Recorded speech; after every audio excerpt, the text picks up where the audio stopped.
see the final score, we track the revenue stream. Welcome to the show that treats the sports world like the multi-billion-dollar business it is. We dissect the ownership deals, the television right battles, the NIL impact, and the media figures driving the entire narrative. From Wall Street to the locker room, we follow the money and the people who control the message. Welcome to Press Row, the business of sports, right here on the Empty the Bench Network. Now, here's your hosts, Callan and McClurg and Nick Morgasen.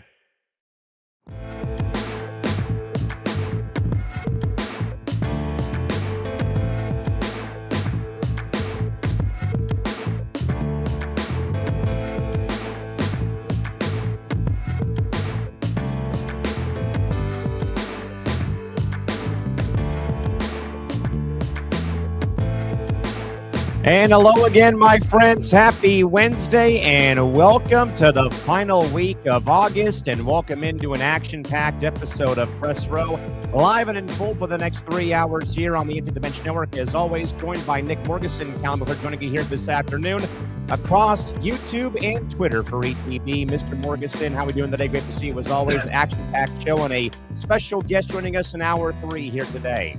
No, I'm good. It's been quite a week for sports media, so I'm kind of looking forward to all the action we have going on this week. Incredible guest, which we will get to later on in hour 3 of the program today. But before we get to all that, make sure you follow our show on social media, across social media platforms at Press Row ETB, across all social media platforms, Twitter, Instagram, TikTok. Follow the Empty the Bench Network at ETB Network. Twitter, Instagram, TikTok at ETB Network. Go to our YouTube channel, youtube.com/ETB Network, to find out everything that we are doing for this show and across the 17 shows that we have across this network. Boy, do we have an incredible show for you today. And lots of drama, from Jed York, the CEO of the 49ers, getting arrested for prostitution, to the WNBA drama, if we haven't had enough of that going on in this annoying world that we live in. What else we have going on? We have Mark Walter insurance fraud updates. We have we have NFL players going back to college football, if we haven't had enough of those issues going on.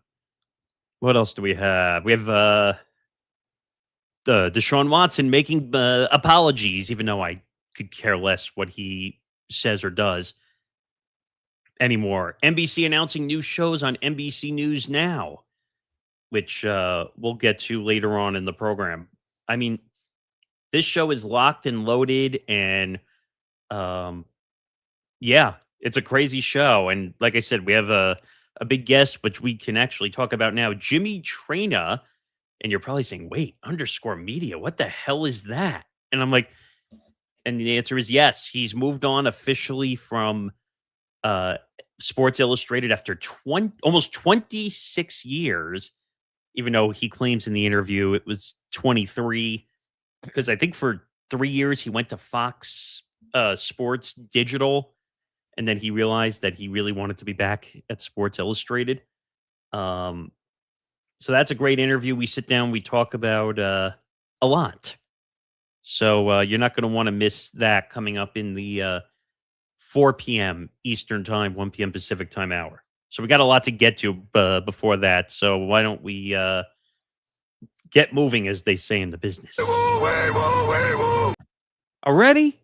Well, it's the big news of the day, though, Nick, in professional sports, and also some media movement. No surprise, Nick, Live Golf announcing it is scaling back operations and terminating employees come September. Ha ha ha.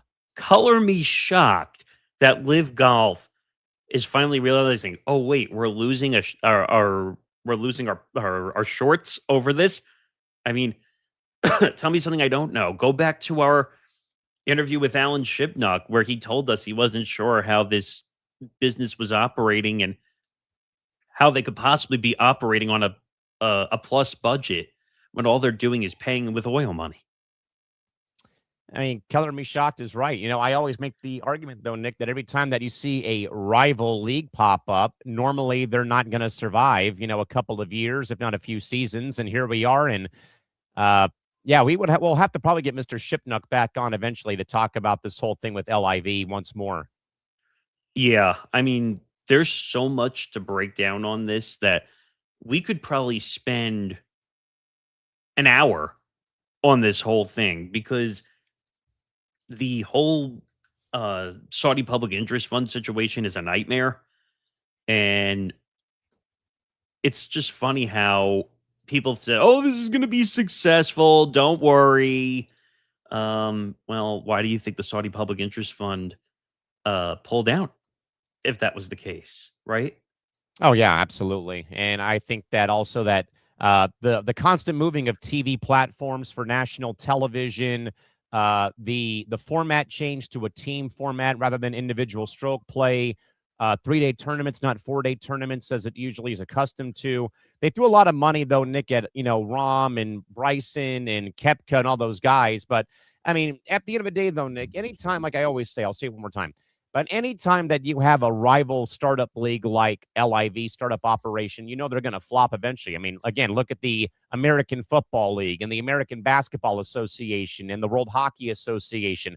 They all tried their hardest to take down the big bad wolf of the NBA, the NFL, or the NHL, and they both got crushed, and they end up having to merge to save their skin. There's no way to succeed when the originator does something well.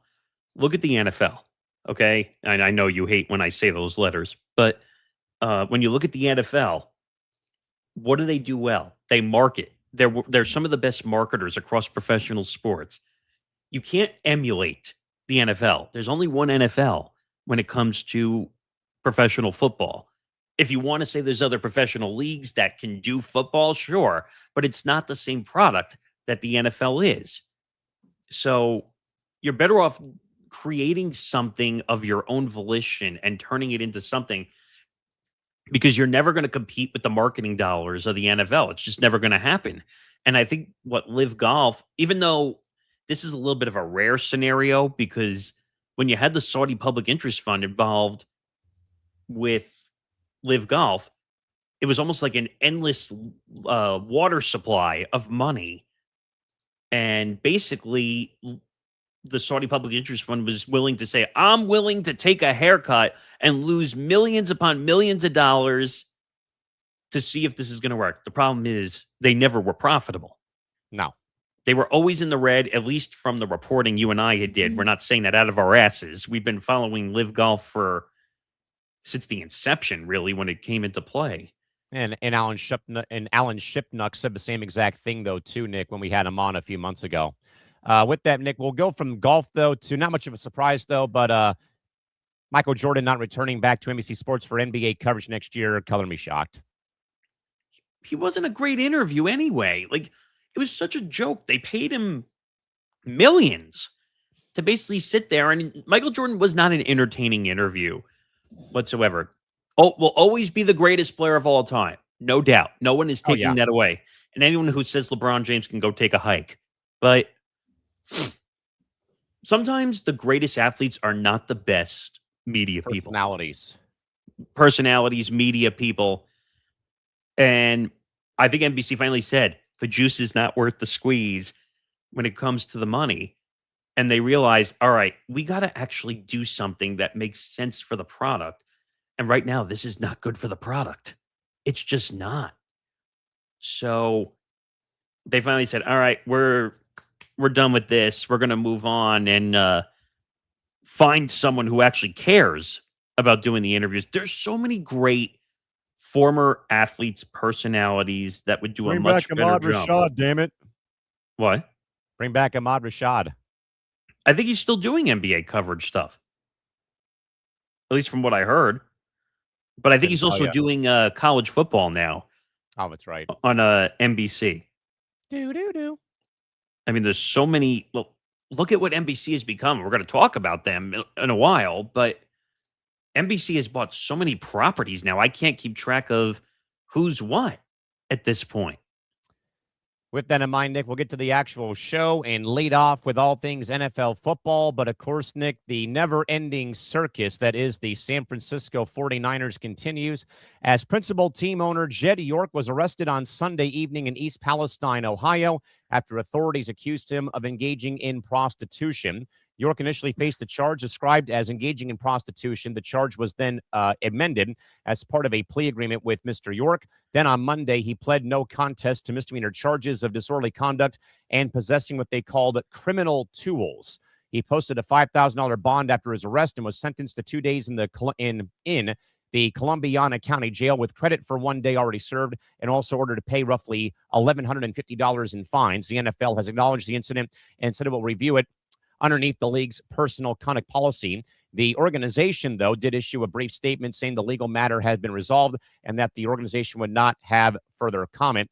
This story is especially notable because York is not merely an NFL executive, but also is the principal owner of one of the league's most valuable franchises as well, having been CEO since 2008 and since became principal owner back in 2024, which also, Nick, as we said, though, in a bit, though, on Tuesday with you and Zambando, this just continues a very much chaotic, black clouded offseason for this organization, though, Nick, with more injuries piling up. I think at one point they had 24 players already out week one of the training camp schedule. But, Nick, what does the NFL do, though, with an owner who has already resolved the criminal case, but whose conduct could still fall under the NFL's personal conduct policy?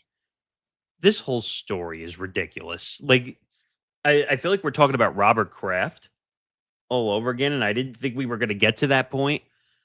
But in this scenario, Jed York, CEO, majority owner of the Niners, you're going to East Palestine, Ohio. And by the way, there is another relevancy to that town. I don't know if you remember. He's from Youngstown, Ohio. Well, right. But do you remember that's where the whole oil spill thing happened with, I think it was a train or whatever? Yeah, derailed and blew up, and it's never been resolved, yes. Right. So there's already a black cloud over the town already. But here's the funniest part of this whole thing. Why are you going to a trailer park to solicit sex from a prostitute, knowing who you are, knowing your relevancy as a CEO of the 49ers? And the best part is you tried to go under a pseudonym to hide your identity. What are you trying to pull, sir? Tell me what you're doing. What? You can't win this one. No way. And of course, he posted $5,000 bond after he was arrested. I mean, he's worth God knows how much. So this is a $5,000 bond and being ordered to pay $1,150. You know what he did? He went, "Hachoo! Oh, there's the money." Like, because he could probably wipe his you-know-what with that type of money.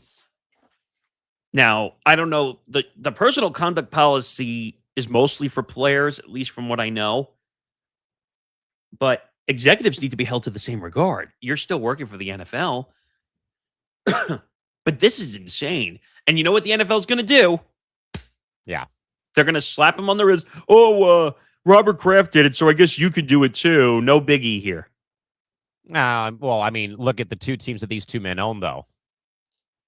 I really don't care. Yeah.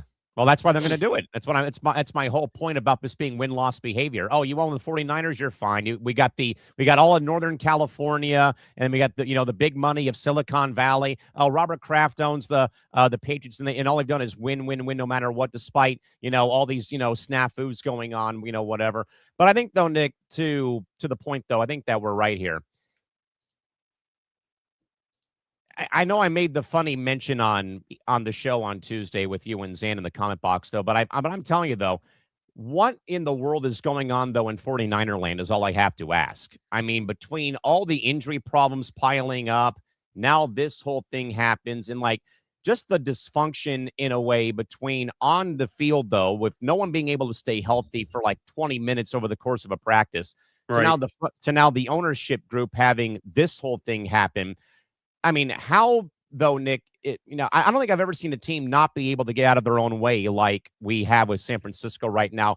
Merely, though, for at least one part of this, though, Nick, Injuries, as we know, though, in sports are out of your control. You can't control the injury bug, though, but you can, though, control how you act, though, in the manner like we are seeing here with Jed York, though, and that this should be absolutely in some way be reprehensible. You're asking for logic is basically what you're asking for in this scenario. And in sports, there's no logic when it comes to these situations. Why is Jed York soliciting prostitution? Now, we found out he filed for divorce, I think, on May 11th of this Yes. year. He's got 2 kids at home, young kids. He had a wife, and he's throwing it all away to solicit with a prostitute. And I found it funny because you and I were going through this whole story. Do you remember the Facebook page of the trailer park was saying, "This is not who we are"? And I want to make sure that our reputation, all-time miss right there. That's what you're worried about, your reputation. You're not worried that there's prostitutes allegedly near your trailer park? Like, really? Like, that's what we're worried about here? Jed York should be forced to divest from the 49ers. I would think so. It's never going to happen because he has way too much power and is the owner of a franchise, the 49ers. And I think he's also still CEO, I think, too. He's the CEO, and I think he's the majority owner. Principal owner. Or principal owner. So nothing's going to happen to him. We're just going to continue to have win-loss behavior. You have moron hosts on our network who are going to say, "Oh, it doesn't matter because as long as they do their job, let them do whatever they want." I'm sorry to infuse reality into this situation, but usually when you do something illegal, something is supposed to happen to you. Usually. Yeah, especially if it's the common man like you and me and the next guy down the street. But the dumb logic that we live in as a society, that because you are a sports owner or you're an athlete or you're a billionaire in another form, that because you have money and you have power and influence, that means nothing is supposed to happen to you and the law basically doesn't apply. And that kind of went to my point, though, Nick, from Cranium, I think, last Tuesday, talking about the whole thing with the Lakers being where they're at right now with the sale. That, I made the semi-motivational speech that, all of us in some way are driven by something. And I think if you're a sports team owner, you are motivated by money, you're motivated by ego, and you're motivated by power, especially when it is a family-run operation like the Lakers. And the 49ers have been, I think, a family-run franchise for the latter part of the last, I'd say, 2 to 3 decades, if not a little bit sooner, more than likely, between the York family and the Di Bertoldo family, I think, who also owned them at one point in time. That it's like you said, though, I'm an owner of an NFL franchise. We've won all these rings. We've gotten to 3 Super Bowls. We haven't won one recently. I can basically do whatever the hell I want to do. Try and stop me. And that's the problem. And that's why the Vrabel Rossini story made me want to go take up drinking when I'm not a drinker. Because everyone's saying, Rossini is 100% wrong and Vrabel is not wrong because he's a football coach and she's a journalist. So if I'm putting that logic into play right now, are you telling me because he's the football executive, that means that it doesn't matter that he's breaking the law? Exactly. But what kind of effed up logic is that? Because if, like you just said, if you or I or Nick DiMartino or anybody here solicited a prostitute, we'd be in jail. Oh, yeah. And by the way, for all the young people listening, don't do it. Don't do it. I'm just making a point. That's it. That the common man, the common woman did this, they'd be in jail and they'd be stuck in there. Yep. Okay. Jed York it's almost like in Monopoly when you get the get out of jail free card. Yeah. That's a great way to put it, though. And you're playing, you land on chance screen. It just, get out of jail free card. I'm going to put that down in front of me. And then when I do something stupid, I can just pull the get out of jail free card out of my pocket. Here you go. I didn't break the law. You can't say that. You can't touch this. Da da da da da da da da. Can't touch this. Da da da da. It's one of my favorite songs back in the day. This is idiotic. And of course, like another commissioner we'll talk about later, you have a commissioner in the NFL who only cares about one thing. Oh, wait. So if they do something to the 49ers owner, they're worried that fans are going to stop their subscriptions to their packages for the NFL, or we can't sell season tickets, or we can't do. They're so worried for the wrong reasons on this story that they're going to let someone who solicited prostitution walk free, and they're not going to do anything. Now, the NFL did their standard NFL quote, and they said, we'll do an internal investigation. My ass, you're going to do an internal investigation. That's being nice. That's the politically correct notion that they're saying. And real quick, before we move on here, I know it doesn't say a lot of things logically, but I remember, though, Nick, when Isaiah Leung and I were doing content together, back during COVID, 4 to 5, 6 years ago, he had been working for the 49ers as a stadium usher at Levi Stadium when it first opened. Of course, that was, after all the mystique of Candlestick Park or whatever it was called, though. And there were a lot of issues when the stadium first opened, when Isaiah first began to work there. And he went on about, that, people don't want to make the drive from San Francisco to Santa Clara, where they play about 45 minutes south of San Francisco. It's very hot during the September and October because of the Bay Area climate. And he said, them not putting a dome on the stadium and, why are there so many empty seats? And when people love the 49ers, the commute has killed the fan base a bit. They were sharing the parking lot with a defunct theme park up there of California's Great America. And the afternoon games, like at the 1 o'clock kickoff time, Nick, if the game time temperature is over a certain, threshold, people are going to be in the clubs or in the VIP spots, drinking beer, but watching the game on TV because of how they built the stadium, though. And that there's just a lot of factors, though, that he had mentioned, though. And he said only time that people would come out, though, without any issue at hand was when they were on prime time for Monday Night Football or SNF, for example. So I think away from the Jed York thing, there have been a lot of other factors about why this 49er team has kind of maybe not had that same kind of mystique about them dating back to, their days at Candlestick Park, though that's kind of neither here nor there. I don't know. This whole situation bothers me because everyone thinks, oh, the NFL is going to come down on Jed York. They're not going to come down on Jed York. How many times do I have to explain that they didn't charge Robert Kraft? They didn't suspend Robert Kraft. Robert Kraft is like buddy with Roger Goodell. You think Roger Goodell is going to suspend Robert Kraft for anything? Exactly. You broke the bylaws of the NFL. That's all you got to know. Exactly. Well, Nick, there is, though, other factors at hand here, though, that we have somewhat in a way discussed here, too. But also, this is also, Nick, stemmed, though, comparing both of these stories, comparing Mark Walter to Jed York. But, Nick, two major sports business stories involving enormously powerful sports owners have received limited to none to no sustained attention from major national sports publications involving Jed York's arrest and, of course, Mark Walter's ongoing insurance fraud scandal.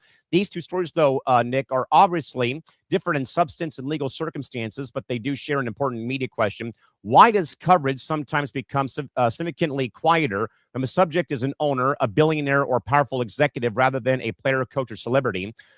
For York, of course, the question is particularly notable because the NFL owners occupy an unusual position in sports media and among the most powerful people in professional sports, yet they are generally subjected to substantially less day-to-day scrutiny than players do, while the Walter story presents a even broader sports business challenge because his financial interest extend across multiple industries and sports properties.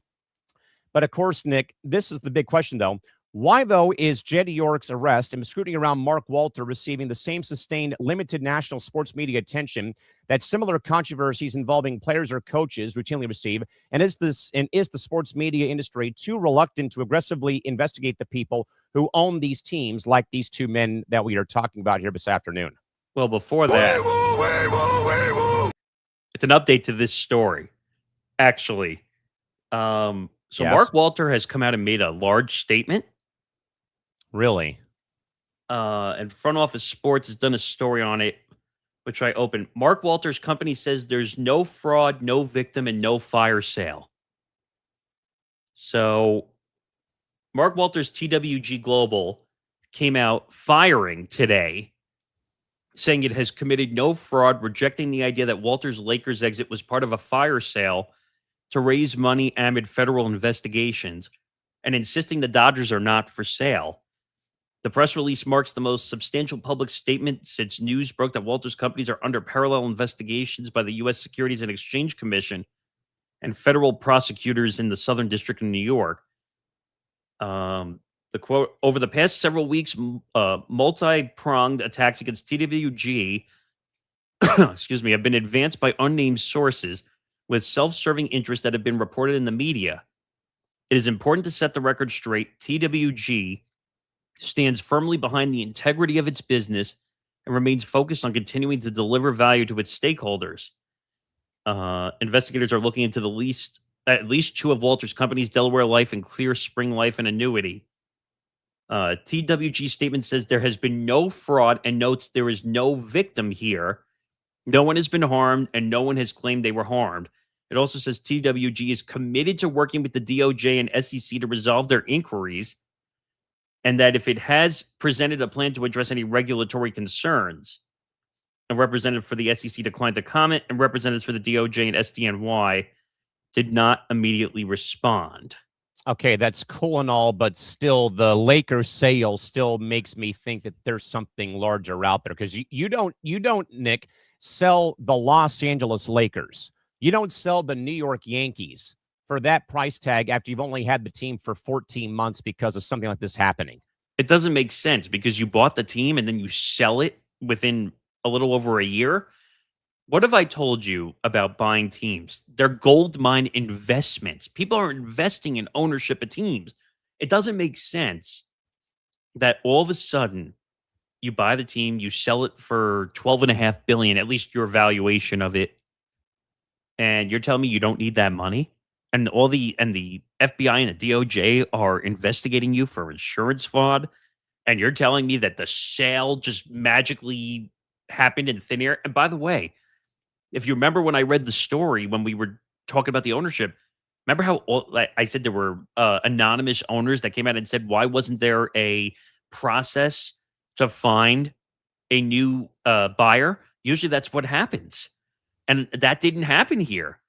All of a sudden, we snapped our fingers, and all of a sudden the Lakers were sold for $12.5 billion to Bob Iger and Kushner all of a sudden.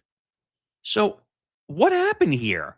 Like, something is not adding up. Like, the feelers are up here, because for him to claim that there's no fraud, why did you make the sale so fast? Yeah, why was the sale made so fast? Why has there been reports out there, as we talked about, Nick, about them trying to exit the local TV deals for both the Lakers and the Dodgers early for a lump sum payment to pay off the loans that apparently have been outstanding for roughly $21 billion? Like, I mean, okay, the statement's one thing to kind of cover your ass, but I don't think anyone's going to buy it. I'm not buying it. Well, let me give you another part of this story. So the issues at hand mirror claims made in a 2014 lawsuit. The money one of the plaintiffs paid into her life insurance policy was used to fund a $35 million loan that was connected to the purchase of the Dodgers. Although that suit was dropped one day after it was filed, the forensic accountant who helped build the case recently told Front Office Sports, "My clients seem pleased. That's all I can say." Something's not adding up. So you mean to tell me that your mom and dad or my mom and dad's life insurance payments through that company went to buying the damn Dodgers? What's up with that? Allegedly. We don't know for sure. If that's the case, though, really? Well, when you're dealing with sleazy billionaires, they will do anything to make a buck. And when you put it into insurance companies, think about it. Less taxable assets. Because if you put it into accounts, it's being shelled, so the money can't be taxed. Now, in Wednesday's statement, TWG says the allegation that the Dodgers were acquired or have been funded improperly is false and not supported by facts. It also notes that the 2012 deal was subject to significant scrutiny and complied with all rules and regulations that govern the purchase of Major League Baseball teams. I'm not buying that at all. Just not. Further, it says the Dodgers have the highest revenue in baseball, and that the team's revenue significantly exceeds its payroll obligations. Gee, I wonder why. It's called deferred money. It's called deferred money, and also you're putting money into insurance accounts. Also, think about the TV deal, which was money that they paid into an insurance account and gave to themselves. What did you say? Nothing. Go on. Oh. They're paying themselves to run the franchise and the TV. Okay? They're not making money. They're essentially like twisting the way the money is getting back to themselves through these insurance companies. And Mark Walters saying, oh, there's no fraud here. God, it reminds me of a fellow LA owner, too. Who? Steve Ballmer. Oh, Steve Ballmer, which the NBA claims is no fraud. Like, it's amazing to me that like we're protecting all these LA assets and we don't want to. Oh, it's Los Angeles, the second biggest market. We're not going to do anything to these guys. There you go. You just answered your question right there, sir. I'm just saying it's ridiculous. Like, it also says here that the idea that Walter could look to sell the Dodgers in order to raise funds, amid what sources have called a cash crunch and a liquidity crunch, did not come out of thin air. Walter stunningly sold the Lakers to Kushner and Iger for $12.5 billion valuation and is in talks to sell his stake in the Premier League soccer team Chelsea. Okay. And you're telling me there's no fraud? There's definitely something there. You just don't want to admit it. But that's every billionaire. They don't want their dirty business out in the public. But when you're a billionaire, you're a public person, public influencer in a sense. Yeah. So you're kind of shit out of luck when it comes to whether you committed fraud. Now, again, allegedly, because there's no court case yet. They're not filing charges. In addition to denying the Dodgers up for grabs, TWG says Walter's stake in the Cadillac Formula One team is not for sale. Because I think we've heard that too. Stan Kasten said that, I think, as of last Sunday, that he was very adamant about that as well. Walter also owns the Sparks. We haven't heard anything about the Sparks. And it wouldn't shock me, though, if that team got sold, because they have really Wile E. Coyote into the wall, because they have just not been the same team in 10 years. It's like one of the worst runs they've been on the last couple of years. And he's also the sole owner of the PWHL, which just expanded to Hamilton, Detroit, and Vegas and San Jose this upcoming season. Something smells. That's all I'm going to say here. Like, you know how, like, when you, or not, I'm thinking of like when you throw the flares and the colored smoke comes out. Yeah. Like, there's a trail going on here. And Mark Walter is basically playing damage control so he doesn't have to deal with the press or deal with the media. This is not over by any means. And my prediction, by the end of the year, we're going to hear some sales. He's going to have to sell something, because and it wouldn't shock me. And it wouldn't shock me if it was the Sparks, maybe the PWHL, Chelsea for sure, especially if they have a down season again in the EPL. I mean, the Dodgers sale for me doesn't really feel like it will happen because of all that deferred money. I mean, unless you ask Jeff Bezos to buy the team, as I said last Tuesday. But even then, I mean, I would love nothing more as a San Diego native to watch that entire empire just collapse like Rome did at one point in time. I hope that happens, but when billionaires have power and money, they will do anything in their power to make sure they don't lose it. Go ask Jeannie Buss how that's working out. Yeah, speaking of ownership changes, Nick, the San Diego Padres formally introduced the new ownership group on Monday afternoon, welcoming in Jose E. Feliciano and his wife, Kwanzaa Jones, on Monday at Petco Park, as baseball approved the sale and transfer of control on August 17th, with Feliciano being named the club's designated control person, and Jones and Feliciano jointly leading the ownership group, while also the Padres, though, Nick, in a very classy gesture, left Peter Seidler's name up on the ownership chain, though, as a in memoriam owner of the franchise. The press conference, though, on Monday did highlight those several themes, including continuing the Seidler family legacy, more community involvement across San Diego and Tijuana, Baja California, long-term commitment, winning, building more relationships in San Diego County, and, of course, trying to finally win the franchise's first World Series championship in franchise history. Jones also entered the press conference, though, Nick, with a highly personal presentation, including music she wrote herself and recorded herself after the robbed Grand Slam done by Fernando Tatis Jr. in New York last Tuesday. The contrast between Jose's personality, or between Kwanzaa's personality, I should say, and Jose's more measured, business-oriented approach created a fascinating first impression of the new ownership group in San Diego. Nick, after seeing the public introduction on Monday, what do you believe that Jose E. Feliciano and Kwanzaa Jones need to prove to San Diego before fans bully them or fully buy in to this new era away from, of course, winning the World Series? I'm just going to get the joke out of the way now. Feliz Navidad. Sorry. Happy Kwanzaa. Happy Kwanzaa. By the way, that's no accident. I said that to Callan as I was walking my brother's dog, and I said, "How many times do you think they've heard Feliz Navidad?" Or and it should be mentioned, by the way, that Jose was adamant that we call him, or that we call him, and the media calls him Jose E. Feliciano, where there is no connection to Jose Feliciano, the famous Mexican singer. So now he's got Stephen A. Smith treatment now. That's the first thing that came to my mind when I heard Jose E. Feliciano. I was like, oh God, it's Stephen A. Smith part 2.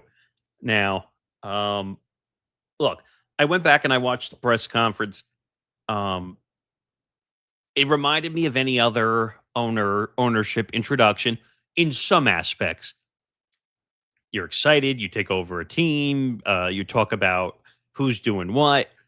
It's interesting. Short-term goals, long-term goals, future goals, all that stuff. What's interesting about this ownership compared to a lot of others, it's very broken down, like over a bunch of groups and people. You don't see that as much, but you see a lot of different smaller groups on top of them being the majority owner coming in. Now, they did talk about, Jose and Kwanzaa talked about trying to bring local community, and that was a big thing. First of all, it shouldn't just be the Padres. It should be every team focusing on their communities, because that's how you grow a fan base. But this is the first time I've heard billionaire owners walk in the door and really say, we're going to try and be part of that community, be part of everything that's around the ballpark. Now, I can't remember who asked the question, but I thought it was a unique question talking about, I'm forgetting the name of the soccer franchise that they own. Chelsea. Oh, Oh, they're part of Chelsea too. I didn't realize that. Like, how is that going to affect like the crossover? When are you going to be like in San Diego? It's a fair question considering you're totally. And you'll probably see him there for the first year in a huge capacity, because that's how most ownership happens. When new ownership comes in, they want to be there in a full capacity for a year. And then as it kind of whittles down, you'll see him every so often show up to games. I thought Kwanzaa was funny during the ownership press conference. Very much energetic, which I thought was a nice little shot in the arm. I can't remember, but there was like a 10-second clip that everyone was putting around on social media. Do you remember that? It was a clip, I think, because she wrote a song before the introductory press conference that they had played a bunch of B-roll to, and it was that "We're gonna win, we're gonna win, we're gonna win" was the lyric, and that kind of made its way around social. Now, as great as most of the press conference was, and you're gonna have to remind me the guy's name again because I can't remember. Tom Kraskovic. I thought he asked one of the most tone-deaf, dumbest questions in the entire press conference, talking about, oh, you went to Princeton, and how did you get to make your money? I don't remember. Do you remember the exact question or no? Yeah, and I mentioned that Tom had asked a very dumb question year one of when I was covering the Wave when they were playing at Torero Stadium about, he wrote a very sleazy article that, the last time there was a meaningful football game in Seattle involving San Diego and Seattle was the Chargers-Seahawks game before the team left. And, he's asking these, two soccer players and the head coach about. They're not going to know. And they look at each other like, what do we do here? They weren't around when that. Exactly. So I just thought that was a very tone-deaf question, just talking about her time at Princeton. and how she made her money and what they're going to do here. I don't think one has to do with the other, No. to be quite honest. I thought the press conference was great for the most part. It was weird. During the press conference, they didn't know where to look because I guess they're not used to doing a baseball Yeah. press conference or a media session, so they don't know where to look. But I think they'll be fine, but I need to see how they do. And I'm not even going to say this year. I'm going to put this year as a wash because they walked Yeah. in the middle of the season. I need to see what happens if we have a season. I need to see how the first full year goes with them. What are they going to implement? Now, I did read reports that they might tone down some of the spending, Yes. which means if they're going to tone down spending, that means they're going to have to cut payroll if they're going to tone down More the than spending. likely. So I don't know if that means the big contracts, possibly that they're going to have to cut or trade or try to figure that out. But I don't know. I won't know until they do the first full year of what's going to happen. Yeah. By the way, that quote, though, Nick, to your point, though, about, when they were addressing their roster philosophy and the financial management, as you were saying about maybe cutting some payroll, they said they're going to go about their means ambitiously and with a judicial approach, though, and we're going to live within our means. That could mean different things in different years, but again, we want to win, and we're going to continue supporting that goal in many different ways. We will be aggressive, but always do it with the long-term health of the franchise in mind. That's what they said. Yeah, and I believe them. I believe that they're sincere people, but until I see the first full year in action, like from start to end, it's hard to evaluate currently because right now they're dealing with the payroll under the former Seidler ownership, Yes. which the family still has. They still I'm have not ownership stake, tone yes. deaf to that. Like I know they still managed to keep what, like 5% or something. I think so, yeah. So they still are part of the ownership. You have the Joey and Jesse Butts who are now part of the Just ownership. announced this morning, yes. They have 5% of the franchise. I think more names will come out, though, as the next couple of weeks come out. I mean, I think is Breeze going to be part of that or no? He was mentioned. I mean, he was mentioned early on, though, but until they actually release the entire minority ownership group, we don't know yet, except for what we know today about Joey and Jesse Buss. Because I think his name is going to get announced at Oh, yeah. some point. I think But so. well, I think the Buzz family doesn't want to deal with their sister anymore. But You blame him? no, but it's a good day. It's a good time for the San Diego ownership, the Padre ownership. But I need to see what the fiscal plan, or not even the fiscal plan, the plan of what they're going to do. Yeah, just real quick thoughts here. I made my thoughts known on Substack over at Mr. Small Market Sports. You can find it there, where I kind of wrote about, because I actually covered the press conference from home, actually, and, took all the, best quotes I could, though, and kind of wrote some thoughts at the very end, though. Nick, in a way, I don't want to, maybe I should.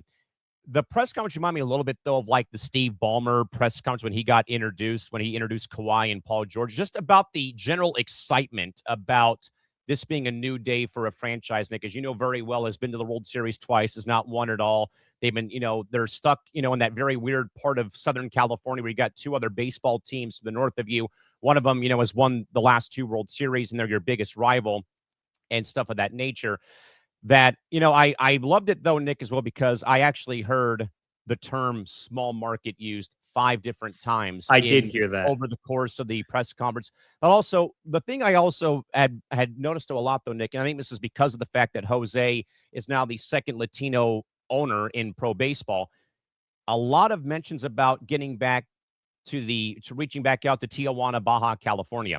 That was a very big thing, Nick, 30 years ago when John Moores first bought the club from Tom Warner and the troubled group of 15 that, of course, ran out McGriff, ran out Sheffield, ran out Joe Carter, ran out Robbie Alomar in fire sales, that they wanted to tap back into the Tijuana, Baja California community. When you have a Latino-born owner, Nick, and also now with Kwanzaa, first black owner in baseball for a female in baseball, that is a huge thing that you have to do in this community, Nick. And that's also partially why SDFC plays Club Tijuana every Mexican Independence Day in September for an exhibition game to bring that fan base that is so well received here in town across the border for a night of soccer. And maybe things get out of control, though. But I think, though, Nick, I'll say this. it was a bit refreshing away from the Seidler Group when they bought the franchise to see so much excitement around this city. I mean, I was on social media, reposting things though, and every comment I saw whenever Kwanzaa shared content was like, "This is like refreshing that we actually have like a group who is bringing so much, energy," as you said though. But again, you really can't fairly judge them on August 26th after the teams lost back-to-back games to Nate Miller's Pirates.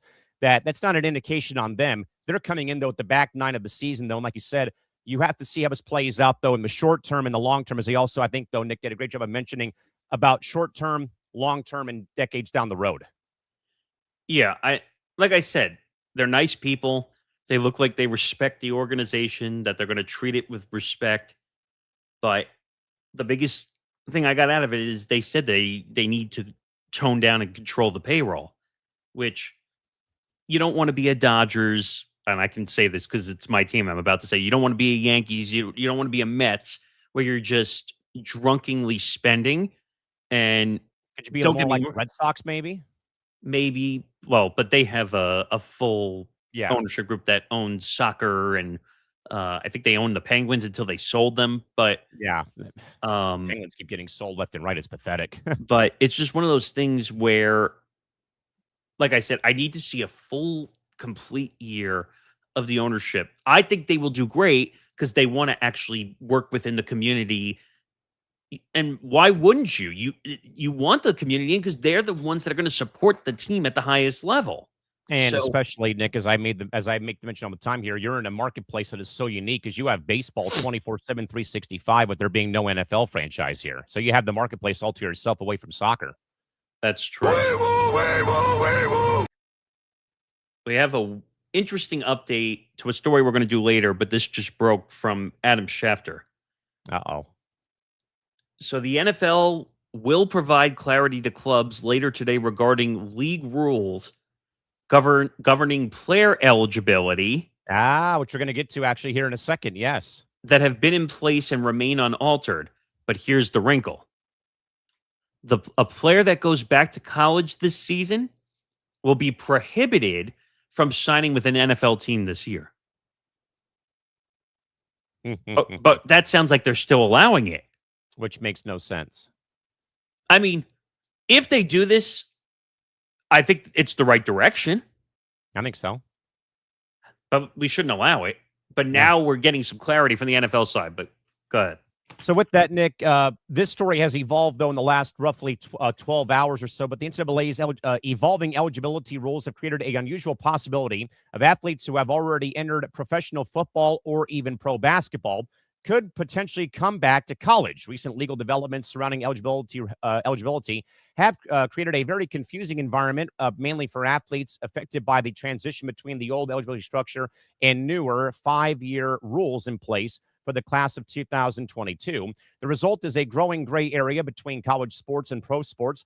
The presumption, though, of former NFL or NBA players returning back to college basketball or football creates obvious questions about competitive balance, roster construction, NIL, scholarships, and whether college football is effectively becoming another pro development pathway, which also involves both the Big Ten Conference saying no to this and also within the last hour, a 16-0 unanimous vote by the SEC of all conferences saying that they're not going to allow this team to go forward, though. So with that in mind, though, Nick, if a player has already played in the NFL or NBA somewhere, should college football or basketball really be able to become an option again once they leave behind college athletics? The answer is no. No.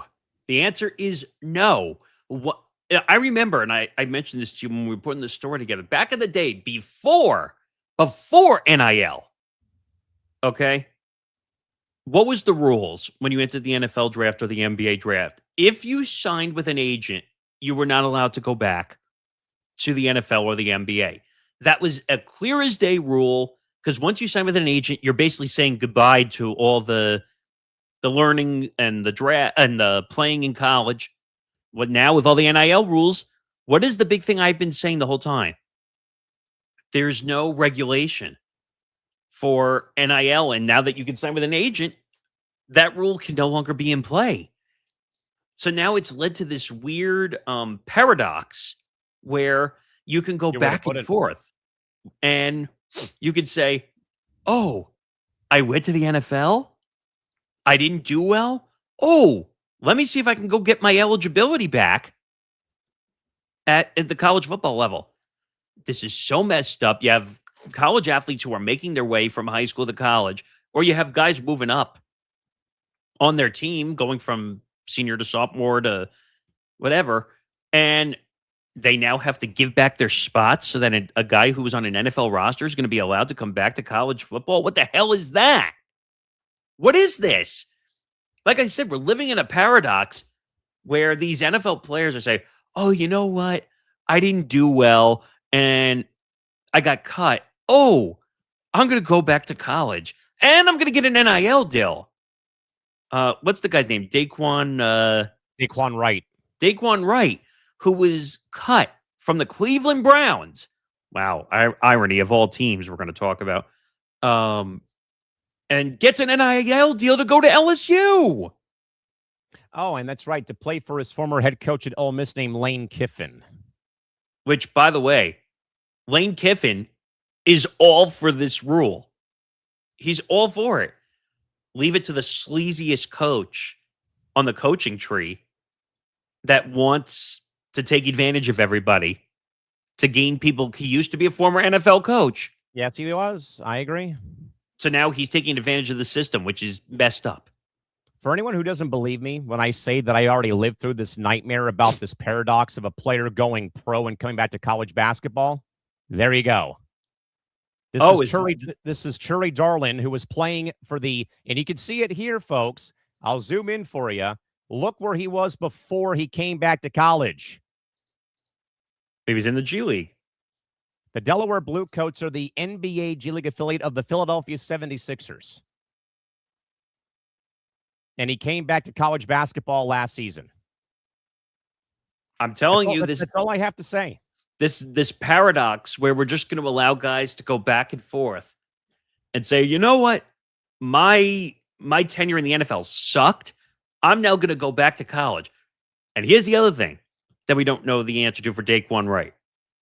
He's got to go to classes if he wants the NIL money. Is Daquan Wright going to go to school and go to classes?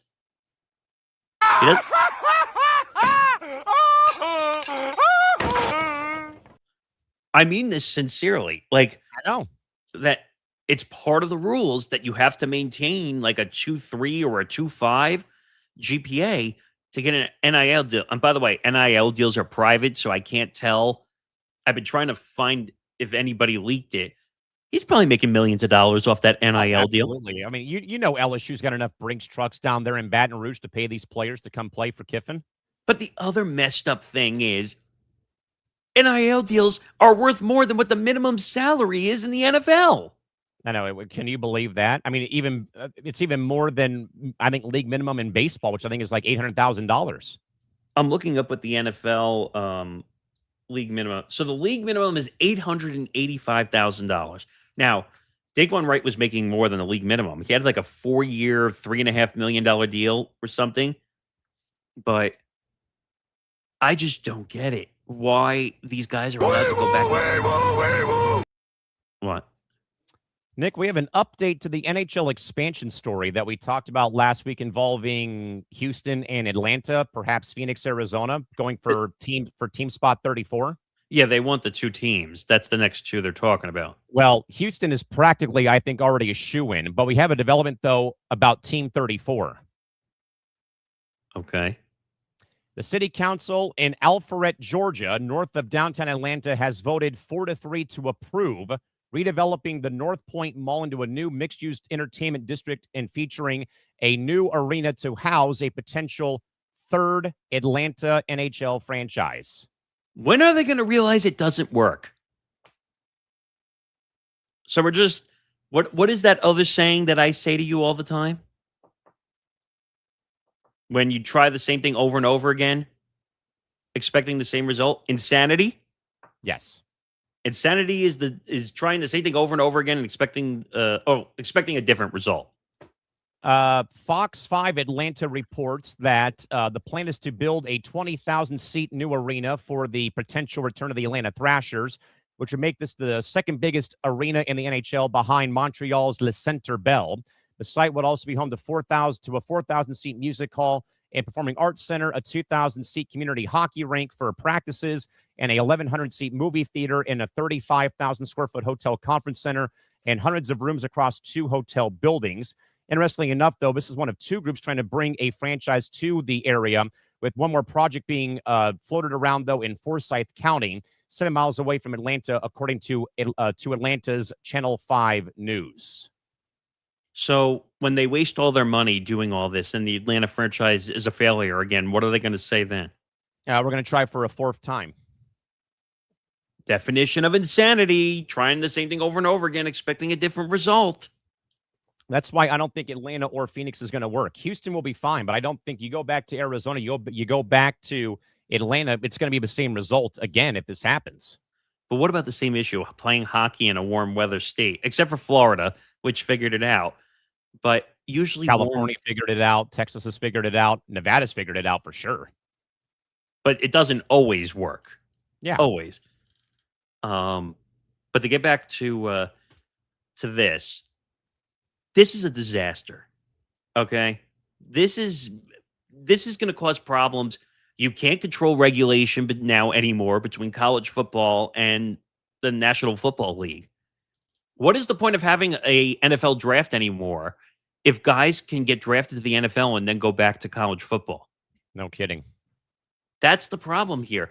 And another thing I proposed on ETB Sports yesterday, to make the incentive that will force you to the NFL, there should be a rule in place for NILs that the highest NIL deal you can get is the minimum salary of the NFL. Fair. I like that idea. Because what does that say to a current college football athlete that if the highest ceiling they can get is the NFL minimum salary, what do you think they're going to do? Oh, exactly. I'm going to head off to the NFL. I'm going to go get the bag. Remember when there was no NIL and these guys were hungry to get to the NFL draft because they want to make that money being drafted as high as they, but that's gone now. Oh, it is. Because if I can make millions of dollars on an NIL deal, why am I rushing to the NFL draft? Exactly. I'm just going to let this prolong for as long as I can. And go ask Trinidad Chambliss, who went to the Supreme Court to fight for what, a 6th year? I don't know. Did he win that? I don't even remember. I think he did. How many years are you going to? You really think he's going to classes? No. He wants the money because he knows he's not going to survive in the NFL. I remember the days when, if you were like on the midline, whether to be like you were good enough, but you were not good enough to go to the NFL, that was the end of your career. You had to go do something else. Now with NIL money, you don't have to do anything else. Or if you didn't make the NFL, you went and played in Canada or in the Arena Football League. Well, they don't have to do that anymore as long as they get an NIL deal for millions of dollars. And then they're creating their own brands. That's the new big thing now. It's like what you said with some of the athletes at San Diego, where like they're doing branding for sunscreen companies. Sunscreen, energy drinks, you name it, yes. Which, should they really be having energy drinks as an athlete? That's a whole different issue. This is a disaster. And it's just going to, I think, and this is going to sound bold, and for anyone, our NFL guys, I'm about to say here, if this is going to be allowed, where they're going to be allowed to go back and forth, cancel the NFL draft. Why not? But Nick, I mean, the NWSL already abolished the college draft, and now they're free to sign with any team that they want to sign with. But Nick, why? Because you're allowing people to go back and forth. What's the point of having an NFL draft? You know what, though? And I think I remember Nick saying that, with the way that we're going here, I think what you have to do is, if you want to abolish the NFL draft, you know what you do? You maintain the draft order, and that team, you go down the list, it's like a waiver system. They get priority 1, 2, 3 to sign players. And if they don't sign a player within a certain amount of hours or a day, the next team gets to negotiate with them. But there needs to be more rules, because and by the way, I said this yesterday, I'll say it again. The court system is effing this up, Yes. too. Which went to my point on Cranium on Monday, where I basically said that it varies from state to state. Like I said about, DraftKings being illegal out in California still, despite this, September 2nd launch date for whatever they're doing, that in college sports, though, with this whole thing, it varies from jurisdiction to jurisdiction wherever you're at. Well, put that aside for a second. You're right, but put that aside. What I meant was that the court system is allowing injunctions. Yes. Now, let me be very clear when I make this statement. An injunction is not a choice. An injunction means we're going to hold it up in the court system, sometimes months, sometimes years, until they find time to deal with this situation. If this takes years, you might have a guy that goes back to college football and then ends up on the draft board again. Yeah, and all we have to say is Brendan Sorsby. Well, that's a gambling issue. But my point is, I'm waiting for the day, like Daquan Wright, who, if it's allowed by the system that he goes back to LSU, does that mean he can go be eligible for the NFL draft again? You would think so, right? But how can you be eligible for the NFL draft again if you were already drafted? That's the question I'm asking everybody here. Yeah. NILs are destroying everything because it's leading to people going back and forth. Daquan Wright's not going back to LSU for free. Anyone who thought he was going back to LSU for shits and giggles to bring his stock up, you're a liar. Yep. People don't realize how insane this is, that people are just crossing the line. I didn't do well in the NFL. I'll just go back to college. No biggie. I'll be the big man on campus again. And that went to my point on Monday, though, as well, though, Nick, before we get to our top of the hour break here, that I mentioned on Monday about, one of my friends who works in radio here is a high school football coach at Cathedral Catholic. My dad coaches high school baseball at, here, in our neighborhood. I feel bad for them because what if you're potentially grooming this high school player, quarterback or starting pitcher to maybe become, this 4 or 5-star recruit, though, but then you have some schmuck like Daquan Wright who doesn't make it in the NFL come back and take his roster spot, though, at a college he's going to. Well, that's what I said earlier, that they're coming back and taking spots from potential 5-star. Yeah. And this might be a reality. Like, you might be taking a potential 5-star recruit spot because you're so worried you want the NFL guys back. And this is the other thing. We talk about how it's a money thing, how these NILs, everything. The schools are doing this because they want to make money. Forget if these college athletes are making money or if anybody else is making money. The school wants to make money too. Just because they have these NIL boosters, all this stuff, the school has to make money too. That's why they want the NFL guys back. Think about it. They have an NFL reputation already. So they're thinking, oh, they were in the NFL. We'll bring them back in because they have connections to the NFL. Who cares? Exactly. It's over. All right, Nick, as a reminder, though, the Empty the Bench Network is pleased to announce that the network has surpassed 3,000 watch hours right here on YouTube, and we cannot thank you, the viewers, enough for your outstanding support in making this possible. Thanks to viewers like you, in the coming days and still about roughly the next week or so, we will begin to roll out all the details about super chats, super stickers, super thanks, channel membership tiers, perks, merch store, and so much more. We thank you again for your support of ETB Network programming. Nick, I think we're hopefully getting close to hearing a resolution about the 3,000-hour goal being hit from AdSense. It's been almost 2 weeks. Tomorrow will be 2 weeks. They said it takes 2 to 3 weeks. And you would think they would find a faster process to do this stuff, but who the hell knows at this point? Exactly. But you know what? It's a big goal. 3,000 watch hours is a big thing. 180,000 minutes of content have been watched on our channel. Damn. Take that, Isaiah Leung, and shove it up where the sun don't shine. Because you won't even face me anymore.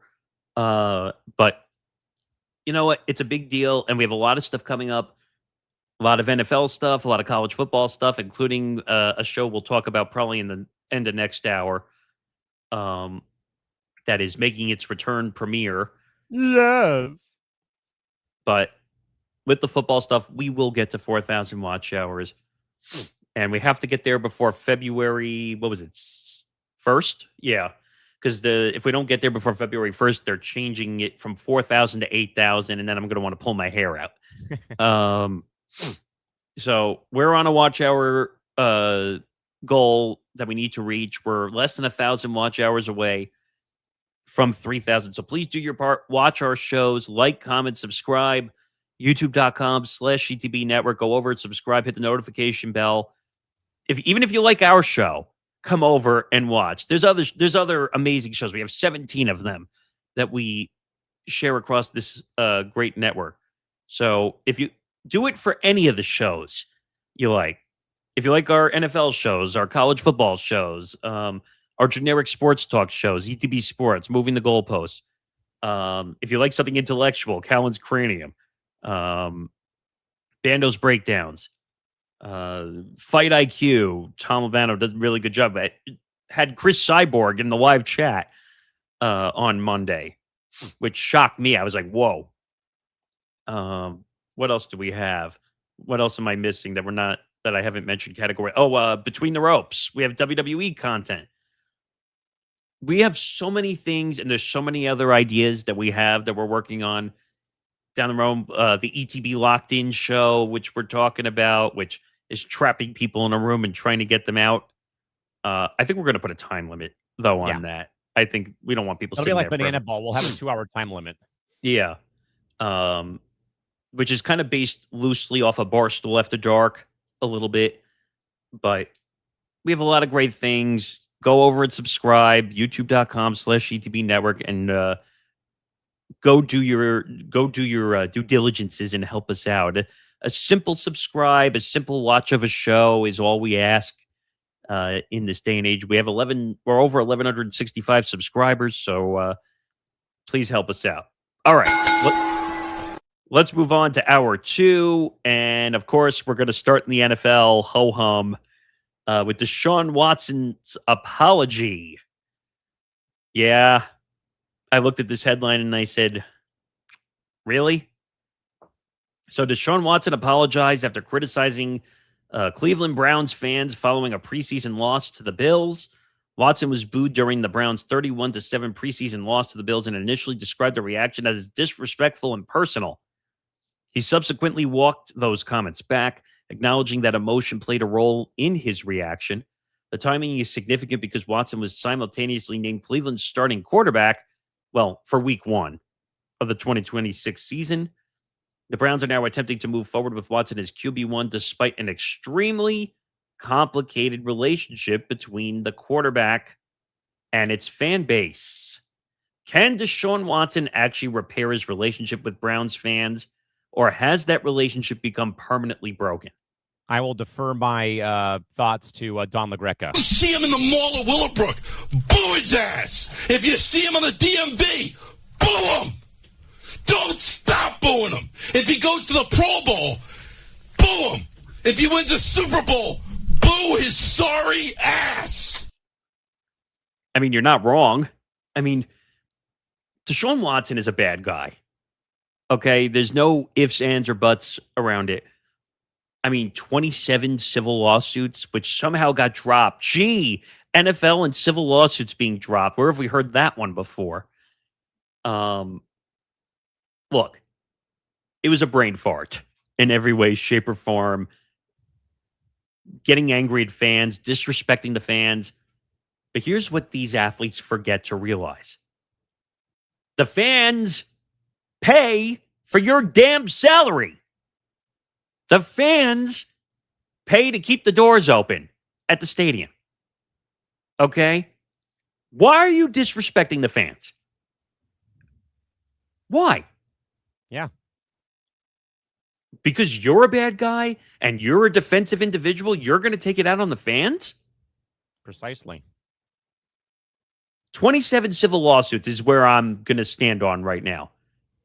Didn't have any charges, but you're a bad guy.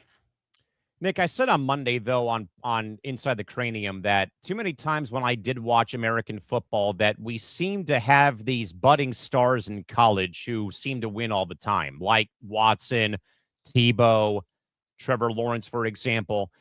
Then they get to the NFL, Nick, and it seems like we all lose our patience when they don't win right away. I think Trevor Lawrence never lost a game until he got to the NFL in his whole career. Like he had gone like unbeaten like his whole life, or somebody out there had gone unbeaten from like high school to college. And then eventually, Nick, they go to the NFL and it's like a welcome to reality moment where I think we're so quick though, Nick, to then throw or discard these players when they don't succeed right away after they've had this success over and over and over and over, like Tua, for example, or Trevor Lawrence or what have you, and that they need some time to, get themselves acquainted, though. But, though, Nick, the Deshaun Watson thing, though, has just been a massive I mean, can the Browns have any more low points in their restarted franchise history, though, Nick, at all between, 30 quarterbacks they've gone through in, the last 20 years as a franchise, and that Watson might become the first Brown quarterback since the late, great Bernie Kosar to win, two week one starts, though, in recent memory. I mean, that there's nobody to blame here, Nick, except for the Haslam family for giving this guy this ridiculous contract that I think, as I made the mention on Monday, I think is 22% of their salary cap going forward. And it doesn't help, though, Nick, too, that you've had the off the field issues with Deshaun Watson involving, as you said, though, with all the massage parlor, lawsuits and stuff. It doesn't help, though, Nick, when then you go and target the fan base. As I said, though, on Monday, you got to block that out.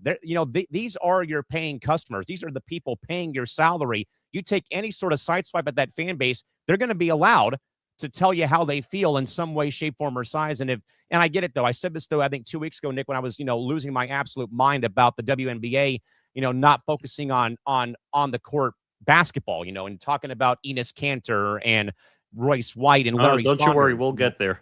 and what have you. That that at the end of the day, though, Nick, you need to learn to, in a way, accept that the fan base can be where they're at. And especially when you're a Cleveland Brown fan, Nick, you've not seen any success in your lifetime, except maybe the 70s and 80s era Browns where they went to Baltimore and then they came back in 99. This franchise has been in peril for decades. I feel bad for the fan base at times because they've seen terrible football. They've not had a decent quarterback. And you have the balls to call out the fans and say they're being disrespectful to you? What have you done to earn their respect? Nothing, except be a troublemaker off the field, though, and you've had injury problems up the wazoo, as you would say. And the only reason that you were named the starter is because Shadur Sanders is not a quality starting quarterback. And yet he's not going to be. I'm putting my stamp on that one now. The other thing is, when you're guaranteed, $230 million, fully guaranteed, by the way. So another Haslam goof as the owner of the Browns or the Bucks.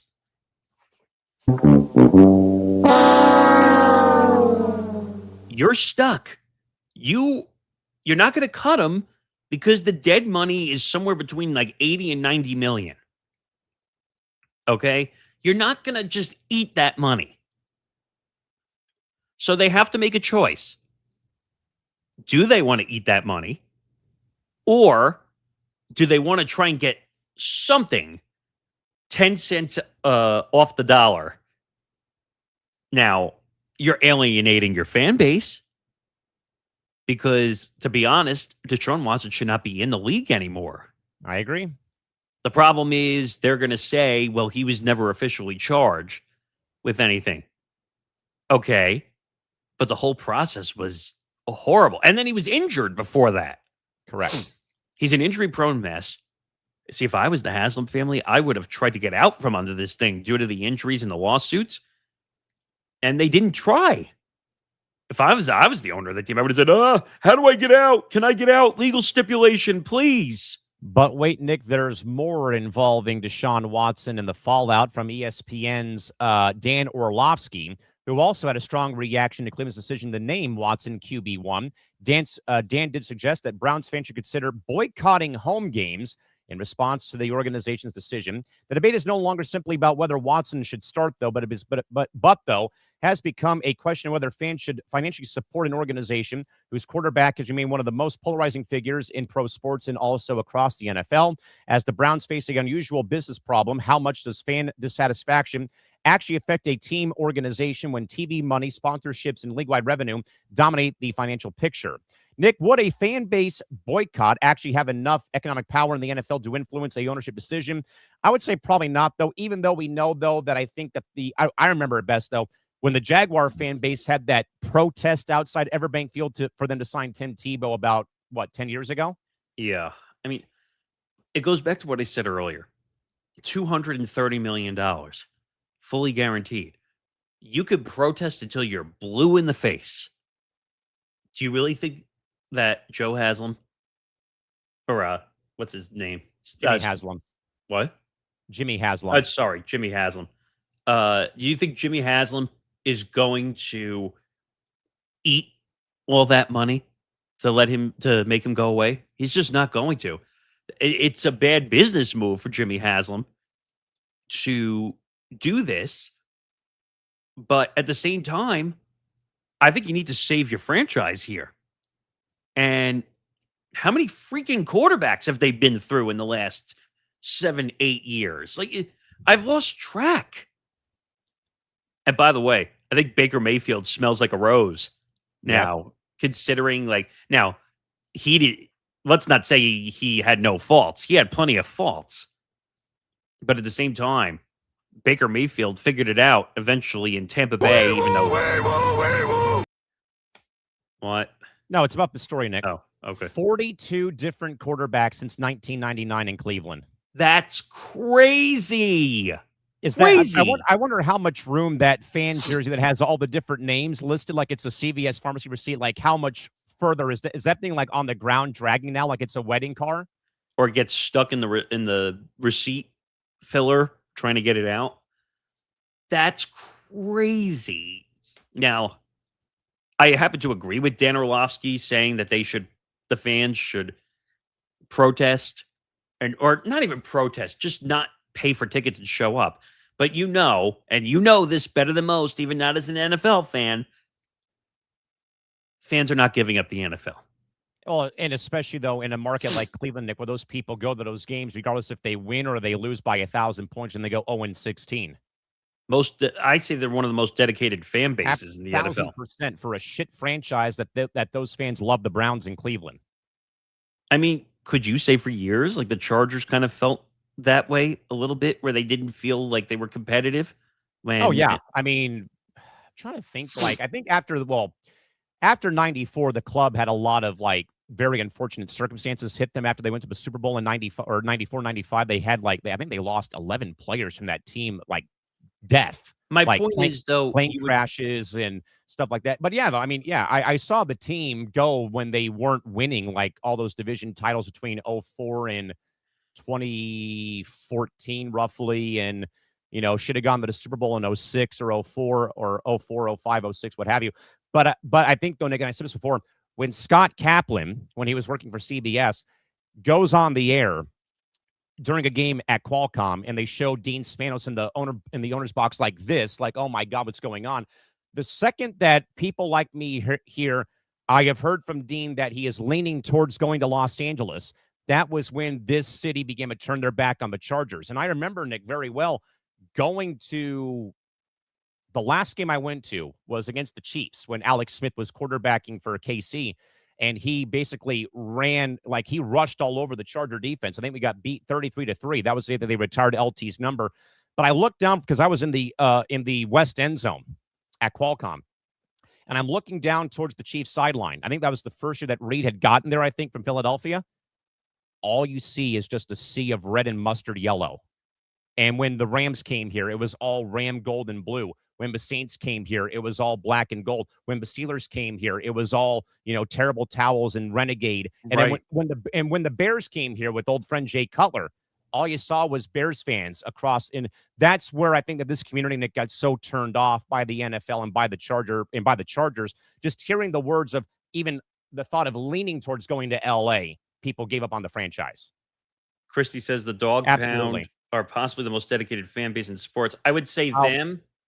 and the Black Hole, the Raiders. I was just going to say the former Raider fan base, and now I think it's a little different now. But when they were in Oakland, It's a bit different, but they still have people that travel to games in Vegas. I still have friends who go to Charger games in LA. And again, I don't shit on them for that. It's fandom is fandom, but I choose not to do it. I would say back in the day, though, Oakland Raiders fans, Oakland Raider fans, San Diego Charger fans, St. Louis Ram fans, greatest show on turf in '99. but I would say Oakland Raiders fans did like all the they wore the spikes, they wore the black. Darth Vader helmets, the face paint. I'm like, and you know what? What's even more hysterical? All those fans were like lawyers, attorneys, doctors. Yes, like they had like really good jobs, and yet they, in a way, like letting your hair down a little bit. it was the most even fan base across the board, from people who make no money to people who make a lot of money. Like, it was the most even fan base of all time when it came to that regard of showing off being a fan. But I'm with Orlovsky here. Like, fans shouldn't buy tickets. But maybe that's the only the sport that they were a fan of. Maybe. Yeah, I mean, sure, you got the Guardians who are in the thick of a MLB playoff run. You've got the Cavaliers coming off of a trip to the conference final last season or whatnot. But I think, again, Cleveland fans resonate with the Browns more than probably the Guardians or even the Cavs. Probably. Before you do that, I agree here that they are dedicated here. I mean, and I've seen a lot of them here in San Diego, even when they play the Chargers. True. I agree. Raiders fans were everywhere, including when they were in Oakland. Dual action stories here. Oh, boy. So the Seahawks ownership was officially announced. $9.6 billion. Is that the price tag? NFL owners officially approved today the record $9.6 billion sale of the Seahawks. Of the Seahawks to the Khosla family, who had to divest from the 49ers, if memory serves me correct. Yes.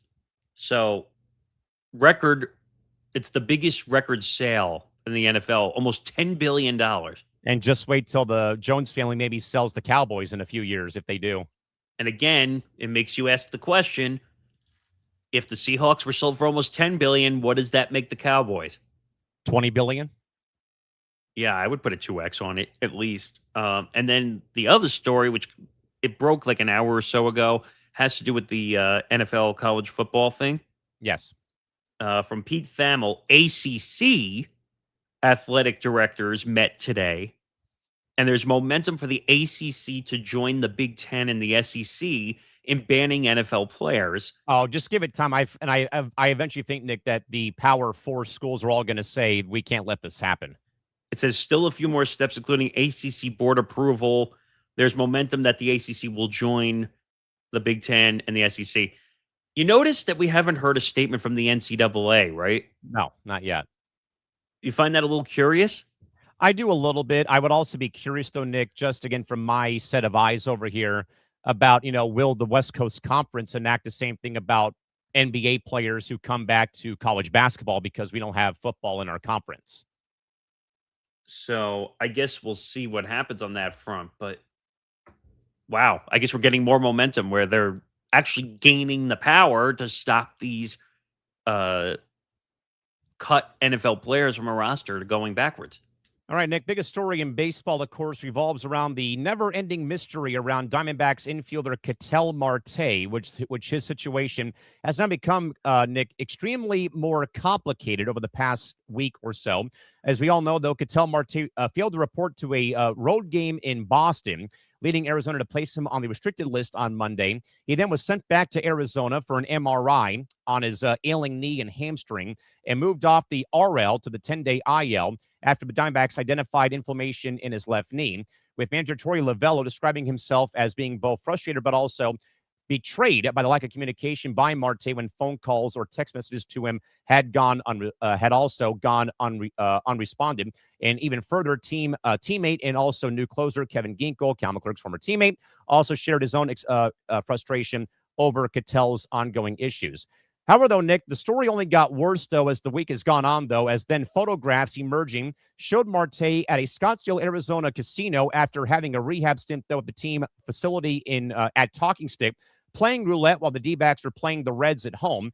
Baseball, though, has in fact clarified that Marte was not violating team rules simply by being at the casino while on the IL. As players on the IL are not required to attend games home or away. The issue is therefore less about whether Marte technically broke a rule and more about trust, communication, and also optics. And of course, because as I already had said, though, last week and on Monday on Cranium, that this again complicates a very weird year-long issue for Ketel dating back to last season with his home being burglarized back in the DR, the video of him being visibly shaken emotionally by a degenerate gambler in Chicago about his mom being killed in a car crash. Now, of course, this thing happens here, Nick, though, and now you've had Torey Lovullo, the manager, go from being emotional after that game on Monday to feeling betrayed, though, by the player, being flustered by, again, the lack of communication by Ketel. Teammates now are kind of, in a way, attacking him in some capacity about, what's going on here. Of course, get healthy, but man, this is not right, though. And I also said, though, Nick, on Monday, how can this happen while you're now a game behind the lowly Padres right now in the wild card race by a game, to leave your team, though, high and dry at this critical juncture of the season with about, a week left of August and of course, all of September. Nick, this is going from being, one thing to, I think, though, really bad optics, though, for Ketel and how he right now is viewed, I think, by the Arizona fan base. But your thoughts on how the story has really, I think, spiraled so badly in about a week's time? So here's the weird thing about this story. He's the star player. Yeah. Isn't he on the team? So usually you don't see the star player, well, at least in this magnitude, Yeah. causing trouble in this regard. Now, you are right. You and I did talk about the story last year about Ketel Marte getting bombarded by a degenerate gambler. I think it was at a White Sox game. Yes, it was in Chicago, yes. And that fan had no right to make No. that comment. You're a degenerate gambler. Go get help if you don't like what's going on And the stop field. betting on the Little League World Series, too. Well, if we have time, maybe we'll do that later because I actually have some thoughts on that too. But look, if he has an injury, that's one thing. If he's rehabbing, that's one thing. It's not a good optic that you were in a casino gambling. Now, and you said, according to the report, that doesn't break a rule, him being in a casino. I'm sorry. I think that breaks an MLB rule. You're not supposed to be in a casino during your game. You don't think that's a little suspicious looking that he was in a casino during an active game? I think it's suspicious, but I think I may have said on Monday that there are rules in place that when you are on the IL, you're away from the team. I made the mention about how, Trevor Hoffman, went through his shoulder problems in the early 2000s and that, all he would do was just rehab with trainers. And then I think he would go out of his way to pay for like a spread from like Rubio's or, a restaurant when the guys would come back from a road trip, for example. I mean, optically nowadays, it's a very bad look now because of what we know about what's gone on, though, with, Kalshi making the announcement about that they've joined forces with the Dodgers and the Padres. And I think the Yankees with, deals for, Kalshi or Polymarket or whatever. Yeah. And I mean, if I was a D-backs fan, I would be very much livid right now that my star player in the thick of a playoff run right now, we're a game back of the Padres and we've played even Steven with them all year and that their offense sucks right now. How is our main guy not here? I mean, we had a rookie hit a walk-off homer to beat the Cubs yesterday, to beat Chicago. And now we're a game back of San Diego. Optically, though, this is a very bad. Nick, it's bad optically. The manager now has turned his back on you. Teammates are now turning their back on you. And I think the photos surfacing of you being at the casino at a roulette table. I know it's not a sports book, though, because it's on tribal land in Arizona. I don't know about their sports betting laws in Arizona. Even that, optically speaking, terrible look for the star of this franchise to be having gone AWOL, basically not talking to teammates or the manager. I think they may have had to finally reel him in for a meeting, I think, with the ownership group. I'd be very concerned, though, Nick, if I'm a Diamondbacks fan, that my season might hinge now on our leadoff hitter or our number 2 guy not being here right now. And if it is an injury, then it should be an injury, though. But as I said, though, Nick, as well, though, I think 2 weeks ago on Cranium, I did not appreciate how the D-backs wound up spinning the story about it being restricted list ordeal. Then it became an IL stint, and then it went from there. What do you have, though? So I just looked it up. Arizona legally has sports books. I thought they did. Okay. And they have DraftKings, FanDuel, BetMGM, Caesars, Bet365. They Yeah. have physical sports books, which makes this even worse because from a 10,000-foot view, you're sitting in a casino, you're getting photographed. Okay. How do I know, or how do I not know, if he hadn't spoken to the teammates?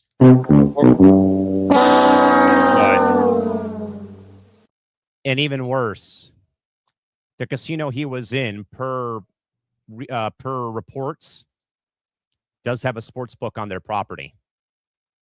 So now it looks a million times worse now that he went to Talking Stick, which has a sports book on their tribal land. So then I was right, possibly, for what I said last night. Yeah.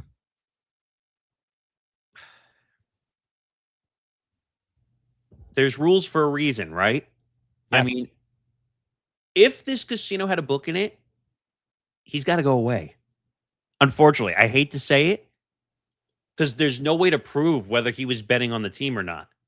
Right. Especially when you have the reports, though, that he was at a... I mean, the only photo we really saw, I think, of him, Nick, was via sources that said he was at a roulette table. But again, who's not to say that he was, at the sports book, maybe watching his team play and, not being a model citizen for baseball. And that's the point I'm trying to make. People are going to say, oh, we'll cut him some slack. He's going through mental health. Well, we don't even know we don't know if it's a mental health emergency, though. Right. Well, he didn't show up to the game at in Fenway, at Fenway Park, that he was supposed to show up. There was reports that he was like in the hotel, but he didn't show up to the game, which is also odd. Look, if he was in a casino with a sports book, he actually needs to be suspended. Something. Because actually, the rules are that you could be banned for life. If remember, they changed the rules. Yes. That you get banned if you're caught in a sports book. So I don't care if you're mentally, and I mean this because of the excuses being made. Yes. If you're dealing with mental health, go get help for your mental health issues. Don't go to a casino that has a sports book in it. You're making your situation worse. If you need to go rehab, go rehab. And by the way, there's other things you can do besides going to a casino if you need to get away from rehabbing all the time. Go see a movie. Do something else. Don't go to a sports book when you know it's potential to get you suspended. Plain and simple. By the way, Nick, he has not played since August 16th when they lost to the Braves. Wow, really? Yes. I did not know that. Well, because he's been hurt. Yep. I don't know. I feel bad for him for whatever he's going through, but if he's breaking rules, then the consequences have to come down. All right, Nick, we're going to go from all things baseball to a very much, I think, ludicrous story in Southern California high school football up in up in Ventura County of Los Angeles. But, Nick, the story, though, broke over the weekend that Royal High School football coach Adam Brubaker has been dismissed and fired following an incident in which video showed him kicking a football towards a player during a practice and hitting the said player in the growing area. This came, though, Nick, during a non-contact period of the practice after a player had made a tackle on a teammate during a time where there was no contact allowed, though. Coach Brubaker said he kicked the football in frustration and that he did not intend to hit the player.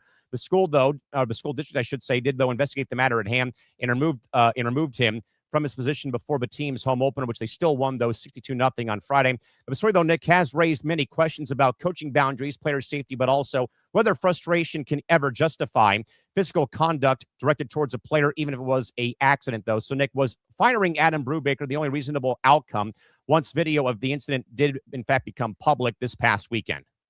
I have a problem with this story slightly because you and I watched the video many times, and he's not intentionally going up to the student athlete and saying, "You're an idiot, and I kick you with a football." Would you admit that it was not on purpose? Not at all. So if it wasn't on purpose, what is the action for being fired here? Do we have an exact quote for why he was fired? I can try and pull one up though, but while I do that, go ahead and continue on. So we see frustration all the time, whether it's from coaches, whether it's from athletes, whether we see this all the time. Am I saying his actions were appropriate? No, they were not appropriate. But if you look at the video, he's not aiming at the player. I think that was a right place, wrong time situation that the kid happened to be standing there.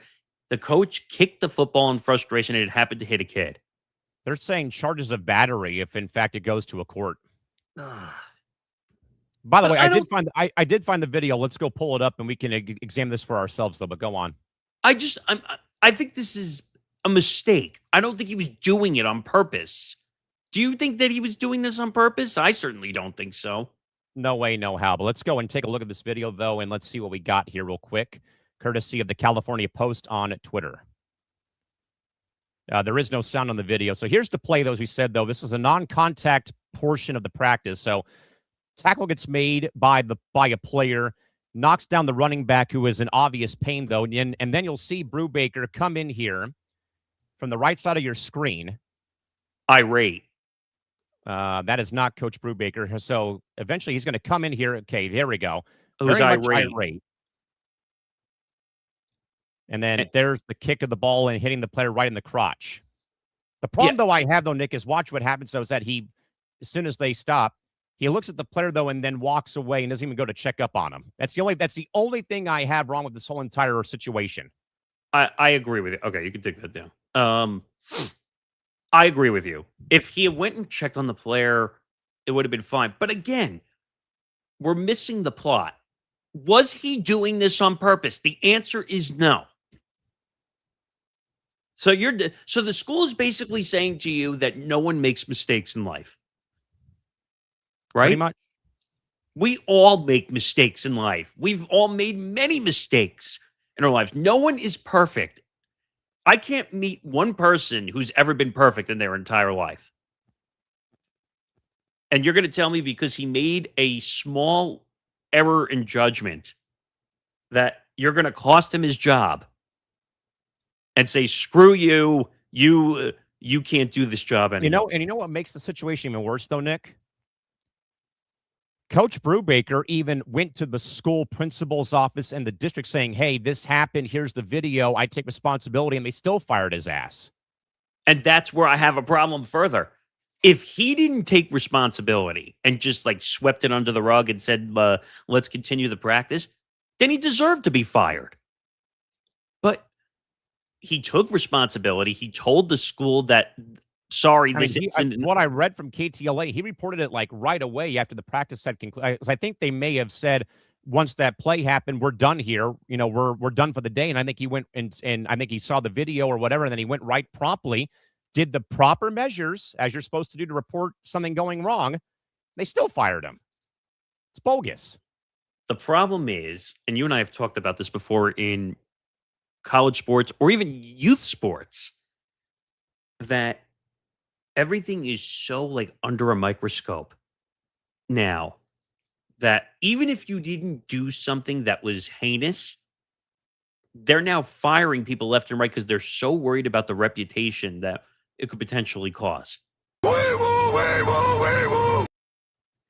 Speaking of high school football, Nick, there is a breaking story by Dana Becker, who writes for the SI High School site. I've heard of the platform, yeah.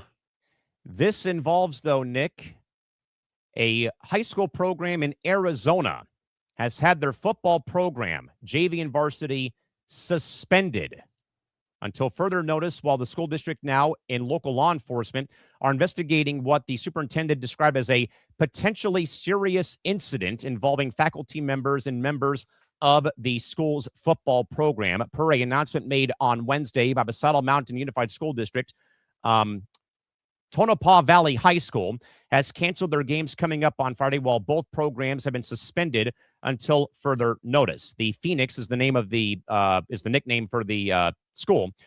The Phoenix were supposed to play Odyssey Institution this past Friday, August 21st, with a planned contest against the defending Class 2A Arizona High School football state champions Scottsdale Christian Academy on Friday, also canceled.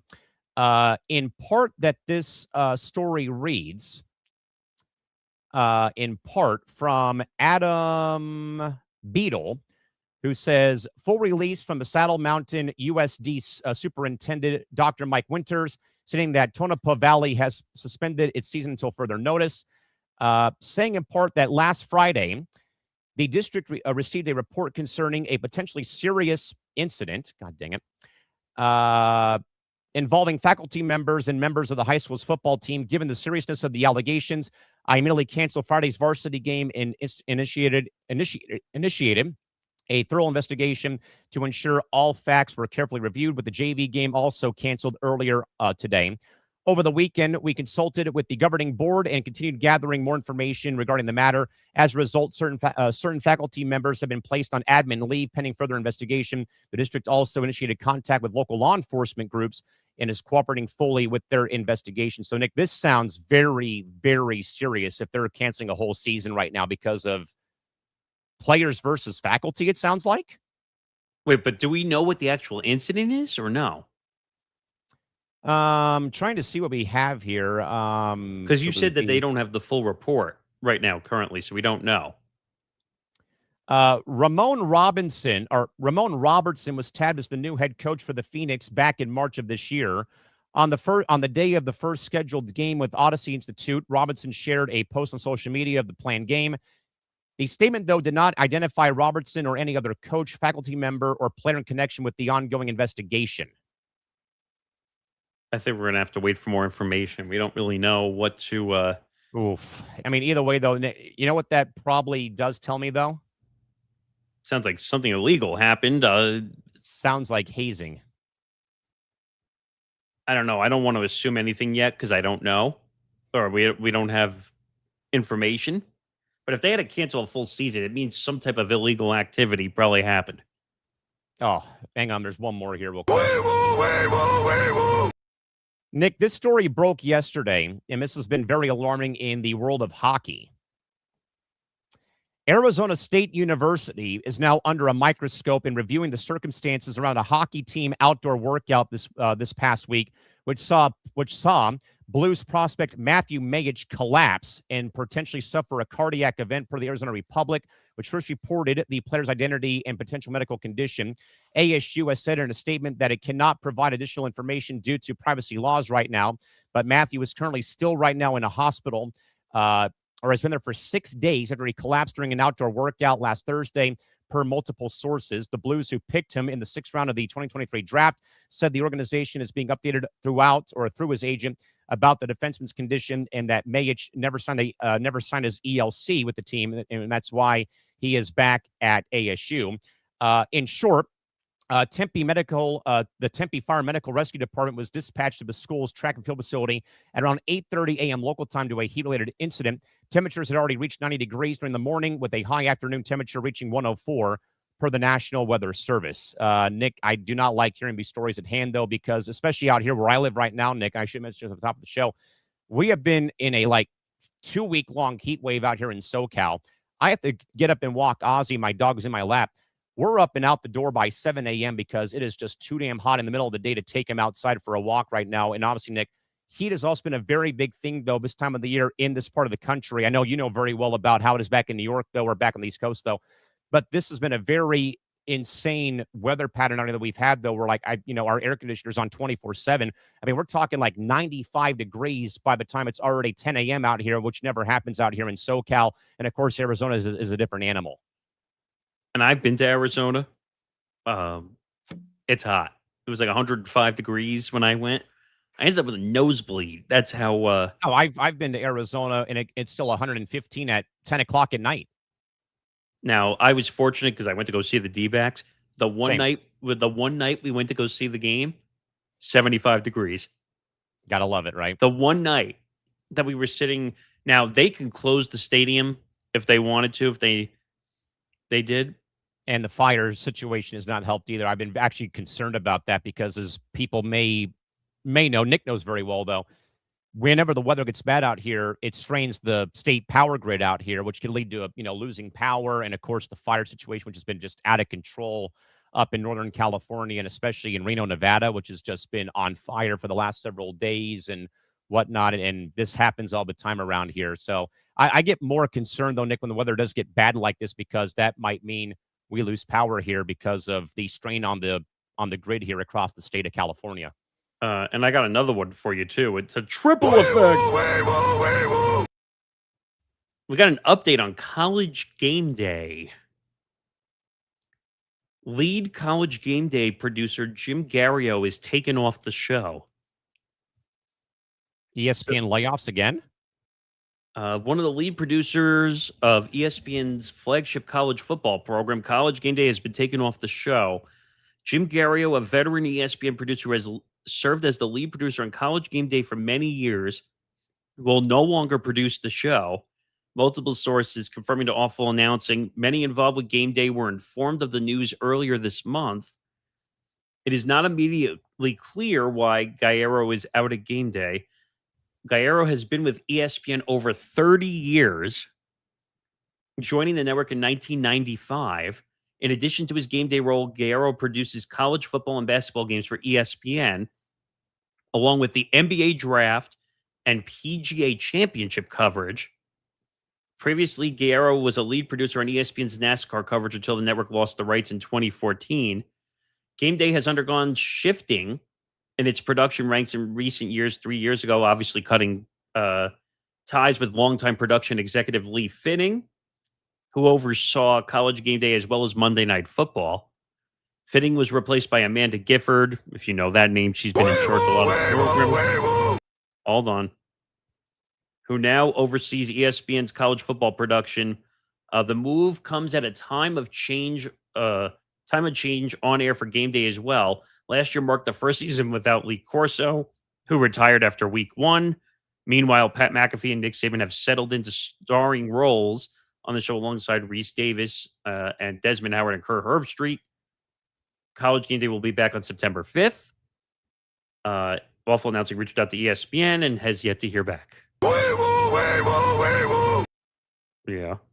We'll stay in college football, Nick. From Awful Announcing's Drew Lerner, TCU has rescinded media credentials. For what? For the Fort Worth Star-Telegram after a dispute over the paper's reporting on a locker room incident that led to the dismissal of senior safety Jacob Fields from the Horned Frogs football program. Really? We're going to start this BS again? The Star-Telegram revealed the school's decision in its own reporting done on Wednesday. In part, the Star-Telegram said via a phone conversation with on Sunday, a TCU spokesperson said that the Star-Telegram's credentials were being pulled because the coverage resulted in threats towards the victim, the paper reported. The Star-Telegram did not identify the player, junior wide receiver Doze Ikanama, until 3 days after the initial report, when he identified himself in a now-deleted video on Instagram. Fields was dismissed by the Horned Frogs on August 18th for what the school described as a violation of team rules. The Fort Worth Star-Telegram then subsequently reported that evening that the dismissal came after a physical confrontation in the team locker room for the prior week. The paper's initial report cited a source close to Fields that said he felt targeted by teammates with insults and also threats, which ultimately led to the altercation. The source added that the TCU coaching staff made no attempts to de-escalate the brewing tension between the two men. 3 days later, the Star-Telegram filed another report with a news source that clarified that Fields' actions came from tensions brewing from competitive football and some questionable plays in a practice, rather than perhaps bullying a teammate. After the follow-up report, though, Izu Kanama posted his now-deleted IG video that included his versions of the event. He then claimed that Fields hit him from behind, and another person in the video said the hit caused him to fall unconscious. And then he said, "How you going, sucker punch me, bro? That's your teammate," he said in the video, per the Star Telegram. In a statement that was put up by the Telegram on Tuesday, TCU has now blamed the paper for endangering the well-being of its student athletes, which the school says justifies revoking the paper's credentials. TCU Athletic Director Mike Buddy said in a statement on Tuesday that our main focus is the health and safety of our student athletes. And unfortunately, a unnamed source without firsthand knowledge of the incident provided inaccurate information cited in the initial reporting by the Fort Worth Star Telegram, which we strongly dispute. The inclusion of the misinformation advanced a narrative that endangered a student athlete and resulted in threats to him and his family. These actions led to a decision to withhold the media credential until additional conversation can be held between athletics and the sports reporting team at the Telegram. We remain dedicated to restoring our student to health, as well as focusing on the game that is ahead in Dublin, Ireland.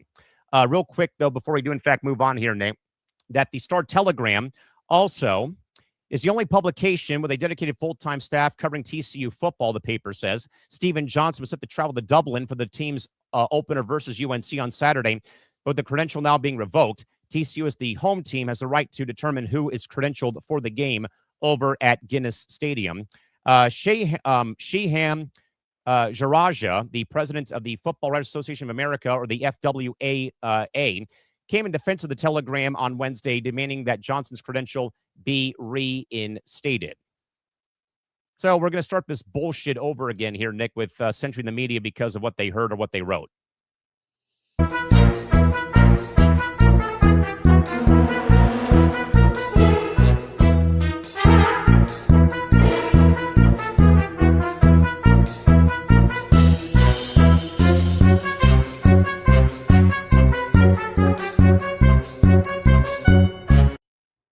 Are you kidding me?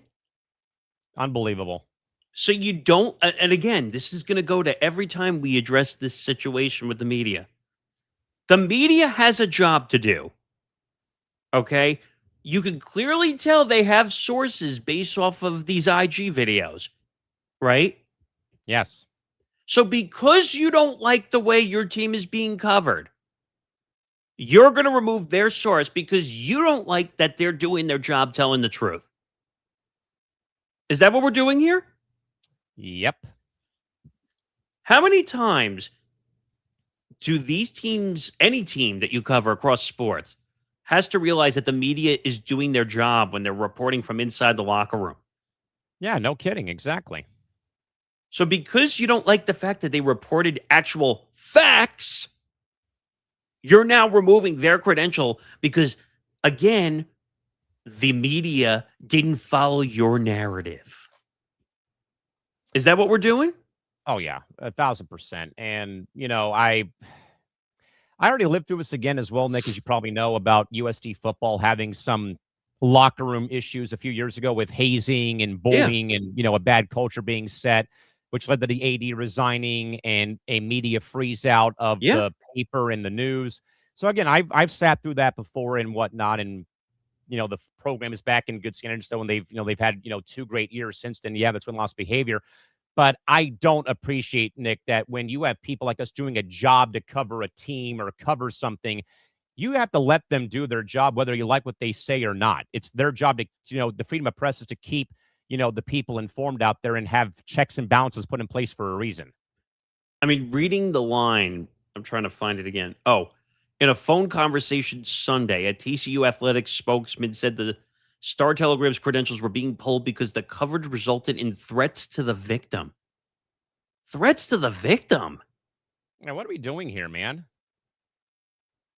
The Telegram did not identify the player, junior wide receiver, Doze Uziganama, until 3 days after the initial report. Maybe because you don't want to put people's identities out there. Something. And it says when he identified himself in a now deleted Instagram. Okay, let's get something very clear for Mr. The anonymous TCU athletics spokesman. Just because a video is deleted didn't mean it didn't happen.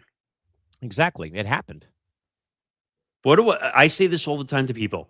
When you put something out on social media, what does that mean? There.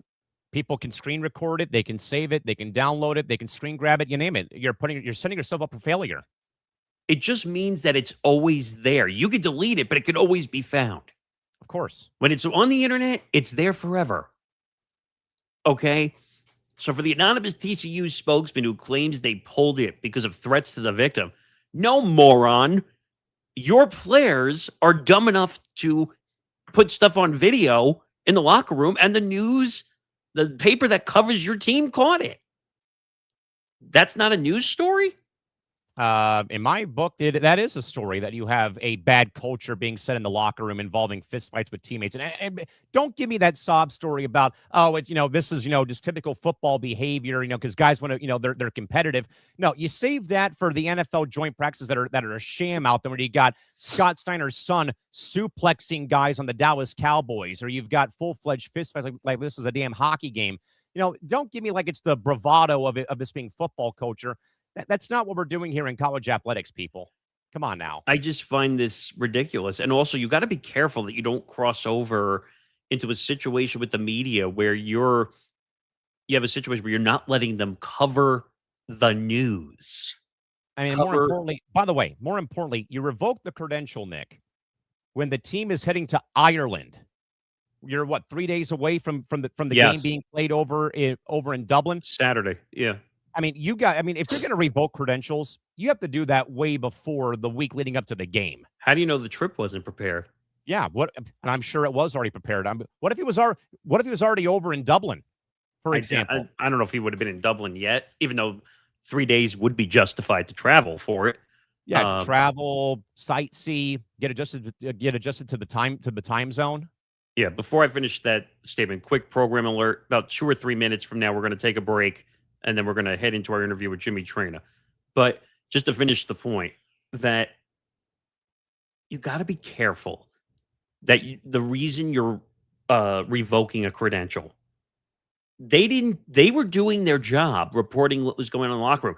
If they have credential access into the locker room, then they were doing their job. Just because you don't like it doesn't mean that they weren't doing their job. And Nick, more importantly, in marketplaces like Fort Worth, there's not a lot that you have there for sports-wise. And people in those marketplaces, Nick, like TCU, Nebraska, they're the only show in town. That is like about as high for pro sports as they'll get to is top flight college athletics. The general population deserves to hear what's going on, good, bad, or ugly, or indifferent. If it's like any other sports franchise out there, just because you don't have a pro team does not mean that it should not be treated the same exact way. And that's the problem. If you don't like the media, tough. You want coverage for your team, this is how it has to be done. And by the way, go blame your own athletes in the locker room if you don't like the way they're acting. Don't take it out on the media. And by the way, I don't know if you read it in the report. Did those kids get thrown off the team for having a fight?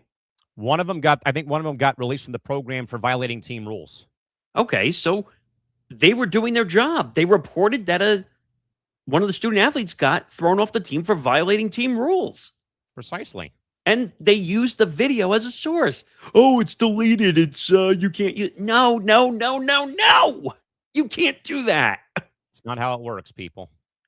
If your student athletes are dumb enough to post a video on Instagram, it's fair game for the news to use. All right.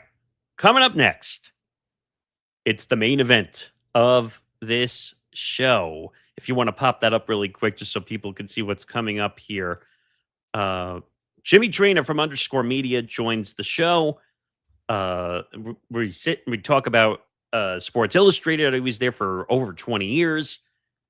The new venture with _ Media. What else did we talk about briefly? Just to give everybody kind of his background, and now segueing from writing now to podcast content, from audio now to video, and of course his work with Sal Licata. So you're going to hear a ton of that stuff. Great interview. I love Jimmy. I've spoken to Jimmy multiple times on some other podcasts I've done. We also talked about how you don't last at one career, one location for 20 years. That's not a thing anymore. But all right, you can pop that down.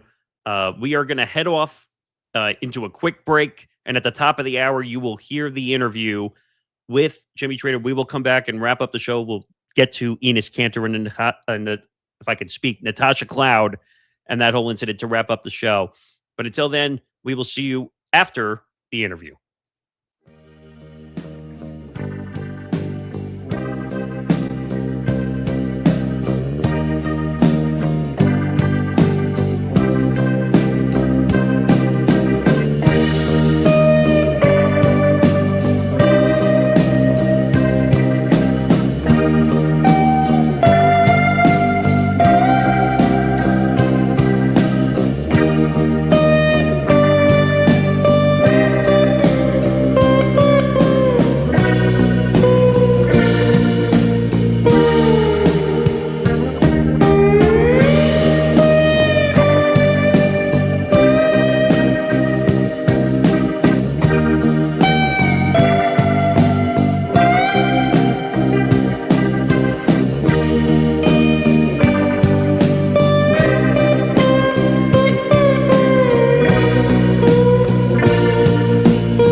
All right, everybody, welcome back inside of Press Row on the last Wednesday of August as we soldier on here after a lengthy part of the show. And of course, Nick, the never-ending tides of change across the sports media world continue. And Nick, I think we found somebody who just went through kind of seeing those tides change, though, in the form of one Jimmy Traina. Yeah, so before we get to it, big fan of his work, listen to his podcast. I actually am a loyal listener. I listened weekly, all the time, weekly on the audio, on the video. And he's one of the guys we source for a lot of our media. So All the time. Let's bring him in. Jimmy, nice to see you. Nice to see you. Thanks for having me. Appreciate it. So a long time at Sports Illustrated. It's 26 years, right? Or roughly 26 years? I started in 2000. I left in the middle of that for 3 or 4 years and was back in 2017. Yeah. So I think it was 22 years total that I worked for Sports Illustrated. So talk about your time at SI, because again, we don't see a lot of people last at jobs for 20 plus years. That's really not the future of the industry anymore. So talk about the time at SI. Well, you know, it was when I started in 2000, my job was an editorial assistant. My first job was basically typing magazine stories into the website. And it was sort of like a work your way up type of deal. And in 2007, after being there for 7 years, that's when I came up with the column for Hot Clicks.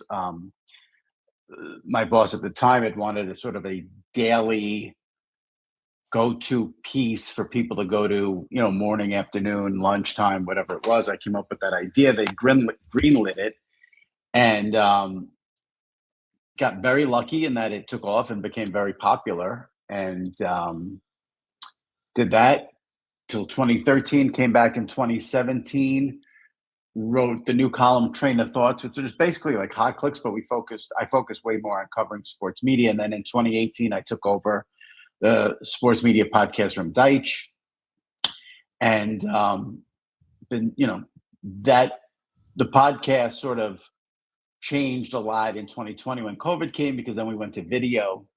So that's sort of the evolution of everything.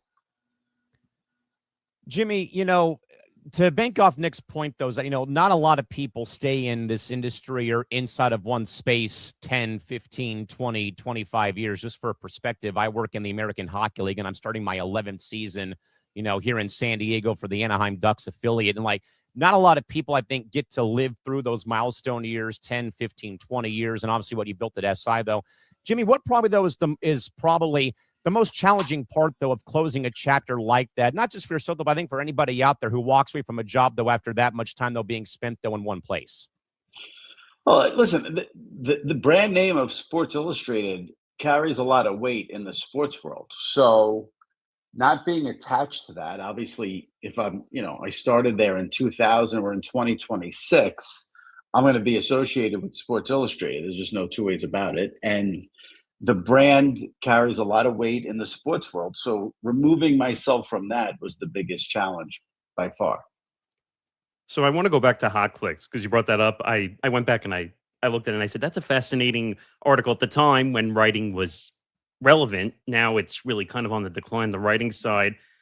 And I thought I heard you, because I heard you on the last episode, it was under the Extra Mustard branding. Is that where that was taken Yeah. place? So the way, again, this is all old school stuff that people today probably don't even understand, but the way websites used to work, or they still work that way. If you go to like ESPN.com or whatever, is there's sections. There's an NFL section, there's an MLB section, there's an NBA section.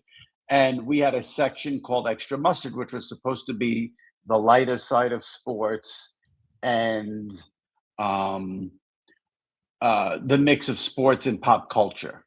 So that was what so Hot Clicks fell under that banner because it wasn't, a hardcore sports column. It was everything but. And also, this was way before social media. I hear you talk about this all the time, not dealing with all the Twitters. And you were taking emails to do that column, essentially, right? I would get like 100 to 200 emails a day of people submitting links and posts that they wanted me to feature.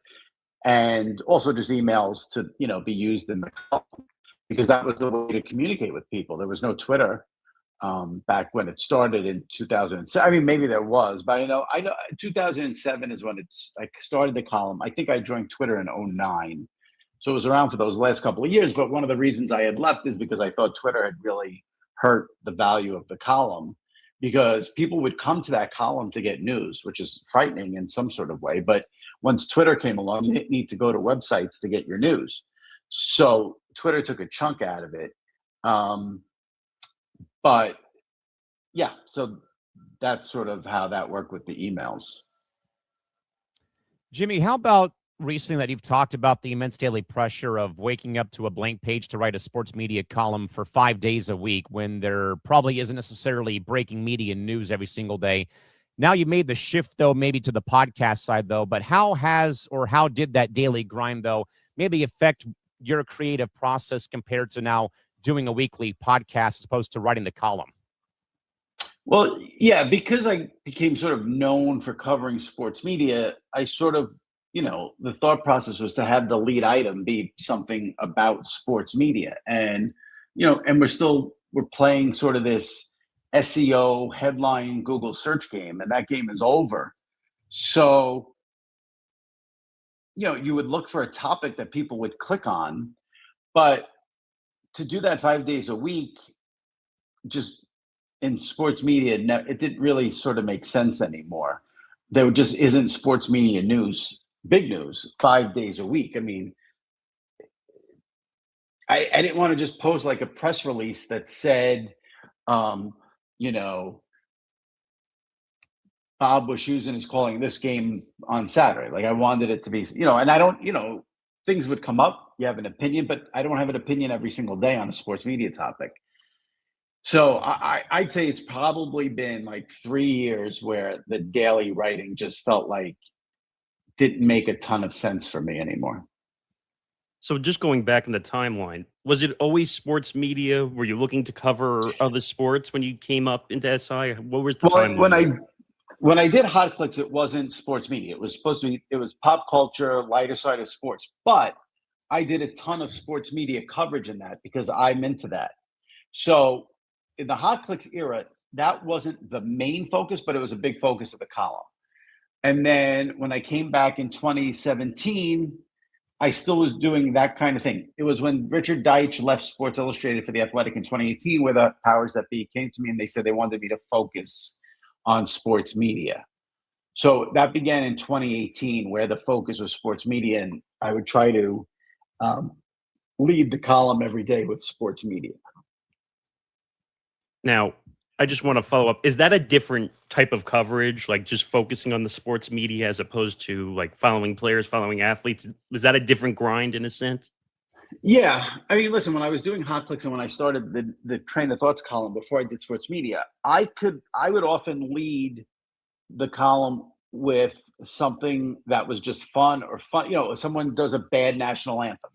Someone has a terrible first pitch. But again, that doesn't work for a column anymore because that's all on Twitter.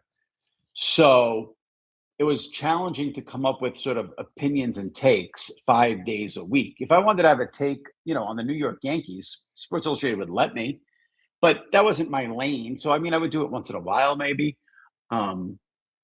But 5 days a week on sports media to have a take is difficult. And I guess, Jimmy, to follow up on that part of the story, though, is, looking now, Nick and I do this every Wednesday on our show about how we look at media consumption, shifting away from what you mentioned, search engines and SEO, and now shifting towards, short form video content, YouTube content, or podcast content. How have you seen this business model, though, change, especially maybe while you were at the back nine, though, at SI over the last several years? Well, obviously, YouTube became huge. It seems like the entire business is about YouTube. And then I was sort of always, and this is what I mean about maybe I made this decision a little late, is I was sort of one of those people who always just thought it was 12 to 35-year-olds who scroll all day long on their phone on whatever platform.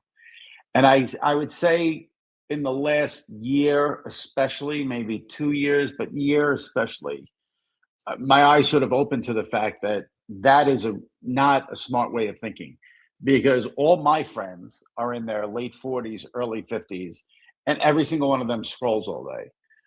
My dad's 83. I go see him. He's scrolling on Facebook Reels. My uncles are in their 70s. They're scrolling on Instagram Reels. So that mentality that it's just younger people was not true. It's everybody now, everybody. So part of the reason for my move is because I'm trying to appeal to that, that we didn't do a ton with the video clips at SI. So I see that's where the business is going. I'm trying to adapt and get on that sort of bandwagon. I will tell you, once you started doing the video aspect, I watched every week. I was a religious watcher of the show because I think the video aspect brought a little bit more out, like when you had the guests on and right, the Train of Thought segment, which we'll get to. Yeah. But your guest list was incredible. Can you kind of just talk about that process, how you determine a guest? And I guess it's based, like I've heard you say, on seasonality, depending on sport. But Yeah. I'm just curious how you figure out that process. Yeah, well, listen, I try to make it newsy and topical based on what's going on. So obviously, you have the NFL season coming up. The first week of the NFL season, you want an NFL guest. Baseball playoffs start, you want a baseball guest. What I would try to do is I would try to sort of have 3 guests who are sort of in the broadcasting world. And then once a month, I would do like the sports media episode with either Richard Deitch or Andrew Marchand or Brian Curtis or John Oram, because people love those episodes.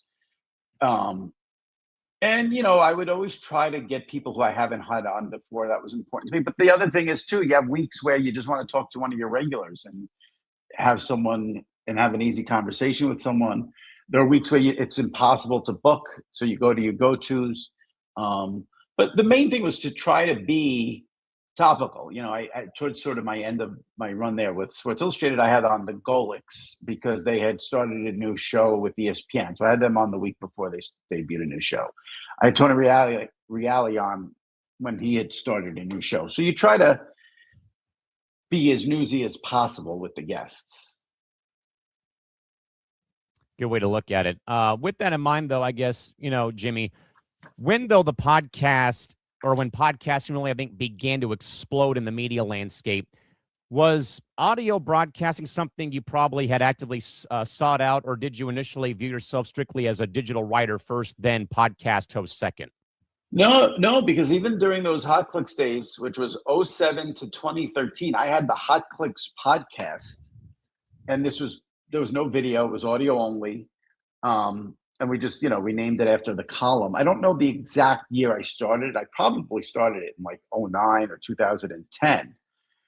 And I mean, even back then, it was crazy with the guests. I had like Vince Scully on that podcast, and it kills me because I can't find the audio anywhere because it's been deleted. But um, we had, John Cena came in the SI studio, into the SI office to do that podcast. So I actually had that podcast, like I said, probably around 2009, 2010, 2011. So I knew back then audio was part of this whole game. Well, speaking of interesting guests, and I heard you talk about this on your final episode, can you talk about the Kim Kardashian story a little bit? Because I found that fascinating when you talked about it. Well, that was not a podcast. That was a over the phone Q&A that ended up being a written Q&A on SI.com. It was not a podcast. Okay. She was supposed to be a guest something at WrestleMania. So I'm assuming, I don't remember, but I'm sure it's safe to assume I got her through WWE. How that came about, I don't remember. But at the time, she was dating Reggie Bush, and the show Keeping Up with the Kardashians was on E at that time. And this was before WrestleMania, where she was going to be a guest host or something. And at that time, she was not Kim Kardashian like she is now. And I had forgotten about that interview for the most part because, like I said, it wasn't a podcast. I don't know, just interviewed her over the phone, talked about Reggie Bush, she didn't know what she was doing at WrestleMania. So when I asked her, what are you doing at WrestleMania? She's like, I don't even know. The wrestling community online got up in arms, like, what a disgrace. She's going to be there, doesn't even know what she's doing. I remember that being some of the fallout. But yeah, that was an interesting one for sure. I bet it was, especially when she's like, I don't know what I'm doing yet. I'm going out with Reggie Bush. And then obviously, the vultures that is the WWE community obviously come out in full force. Jimmy Traina joining us here from _ media on Press Row. Jimmy, as you also look back, though, more about covering sports media for SI, when you first began to analyze maybe an NFL broadcast booth or a TV right deal or even network talent, did you at all ever face any blowback or pushback from the very media personalities and executives that you were perhaps covering when you first broke in? It's happened occasionally. It's usually the PR person that'll come to you to say, hey, this is wrong, or, you were harsh here. I would say this. I don't want to make it like it's a thing. It was very irregular.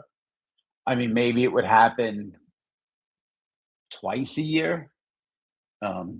I've heard from maybe 2 or 3 broadcasters tops.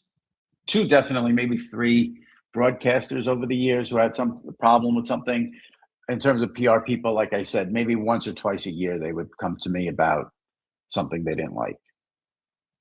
That's interesting because, I've heard you talk about PR, and like ESPN is the one I hear you joking about all the time. Well, they're actually great. ESPN PR is great. They're great. I mean, have they ever come to me with, we think this is unfair? Yes, but they've always been fair, professional. I had no issues with anything related to ESPN PR. Got it. So the train of thought segment, I want to talk about that too. That one Sure. I love, and that's how I got to know Sal and everything that was going on. I know he's at WFAN, also being Long Island too, so I listen to WFAN a lot. What was the idea behind the train of thoughts segment? Was that a article you were doing or a segment? Well, that's what we called so after I did Hot Clicks and left and came back, the second column was called Train of Thoughts. And I'm terrible with naming things. So when they came,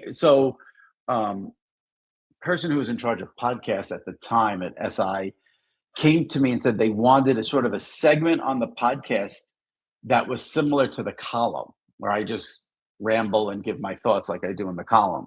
So I was like, all right, well, let's just call it Train of Thoughts. Why would we call it something different? And he wanted me to do it with someone. I think the initial idea was they wanted me to do it with someone in-house at Sports Illustrated. And I said, I want to do it with someone I know so we can have some banter. Because if you work with someone, there's still a line there you can't really cross. But if it's your friend, you can bust his chops and,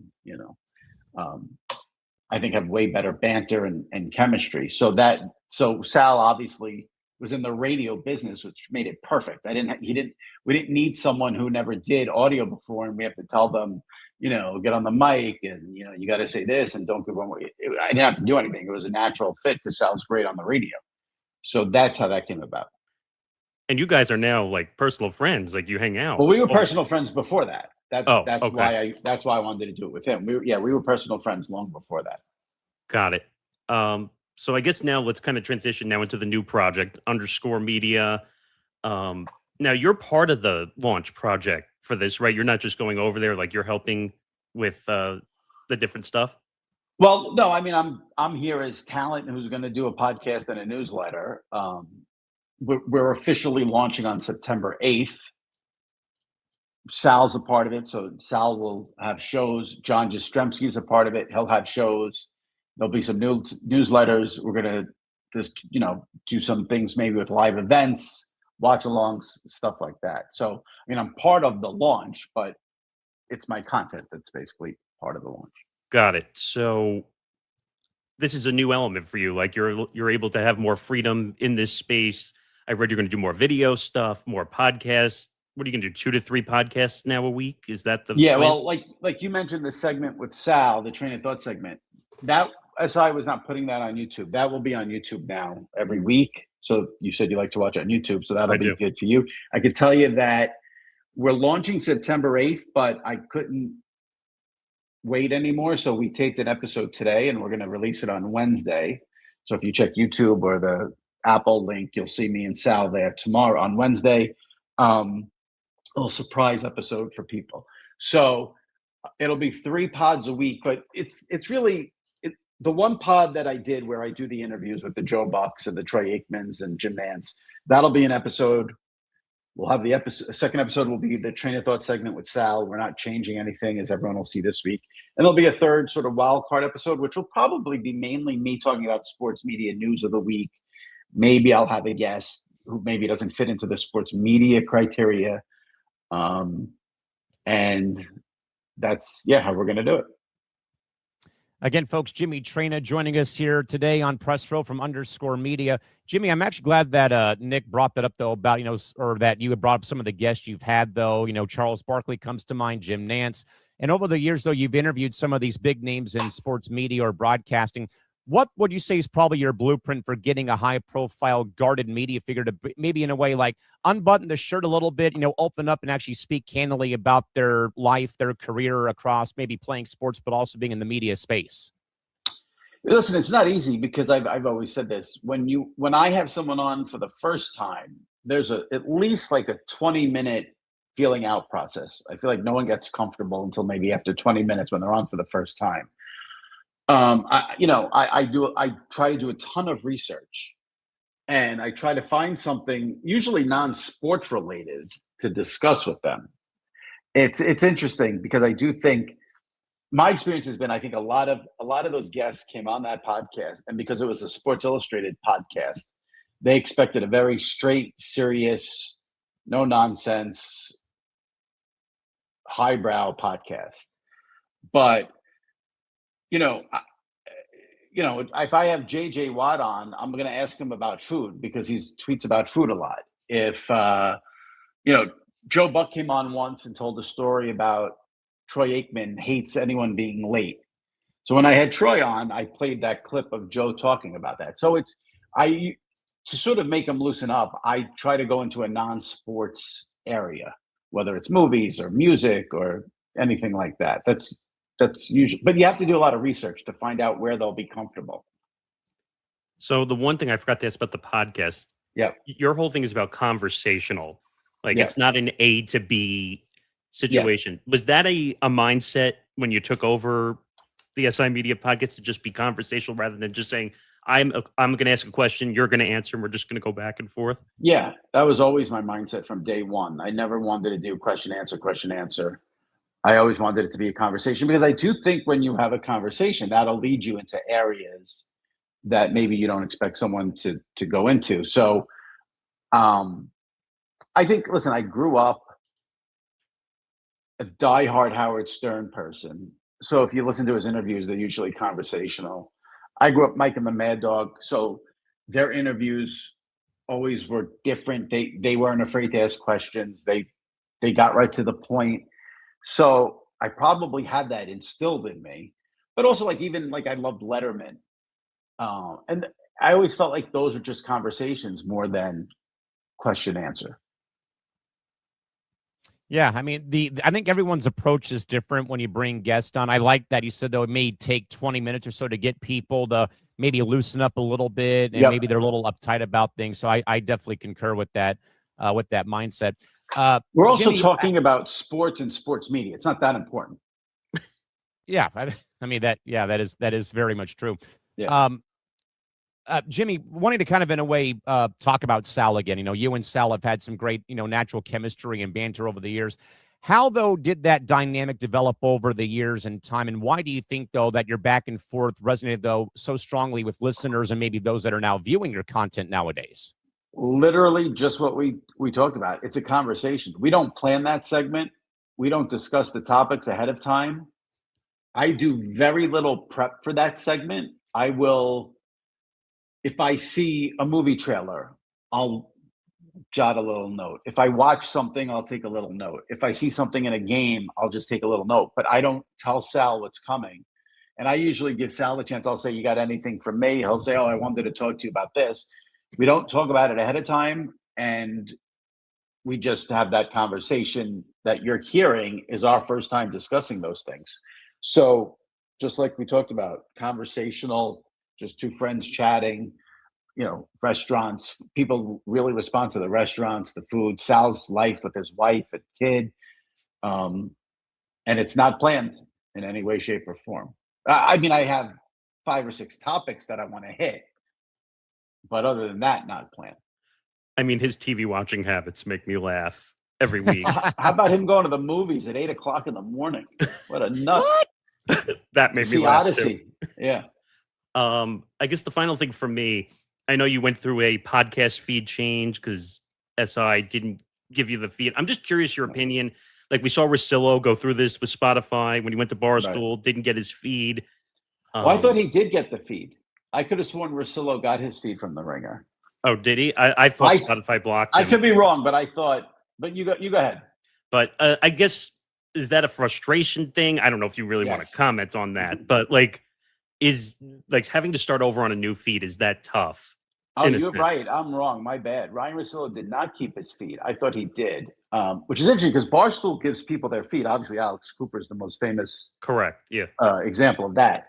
Yeah, it was frustrating from the standpoint of I was there for 20 plus years, and I don't know, they could say they sort of have a plan for the feed, but I don't know what they would do with that feed that would make sense. So, a nice goodwill gesture.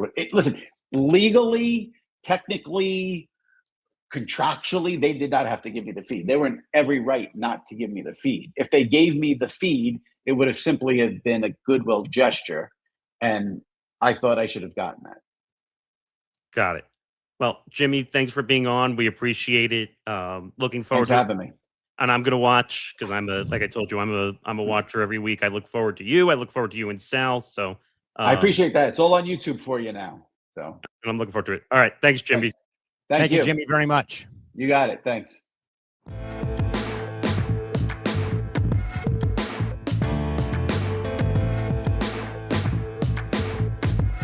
All right, gang, welcome back to Press Pro. Fresh off the conversation with our good man, Jimmy Traina from _ Media. Nick, it felt like it kind of flew by, though, but Jimmy gave a lot of great insight, though, about making that pivot, though, from the 20-plus years at SI to now here we are, going from the written content now to the new digital medium that we're in now here in 2026. What a guy. Great stuff.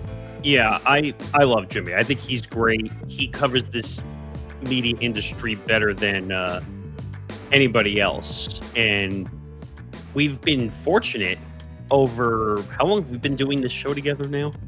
Over a year. We've had a lot of great media guests on this show. Well, we had McCarthy, what was it, a couple weeks ago? Yes. Michael McCarthy from FOS. Now that we've had Jimmy, we've had a lot of great guests. The best of the end of this year is going to be Loaded. incredible. But he said a lot of interesting things. I will give you a full disclosure. I almost was not going to ask that feed question at the end because I didn't know how he would interpret. Right. Because you don't want to burn relationship with somebody after 20 plus years of being at SI. But that felt kind of cool, though, being told to be correct on the Rosillo Spotify thing, by the way. But that is a weird thing. I'm curious your thoughts on that. When you see companies, when you see people work at, and we never had this issue because everyone worked in TV and radio. There was no such thing as taking a feed in that situation, or let alone taking a name of your show if you were on radio or on TV, unless it had your own name in it. For sure. Which they can't own.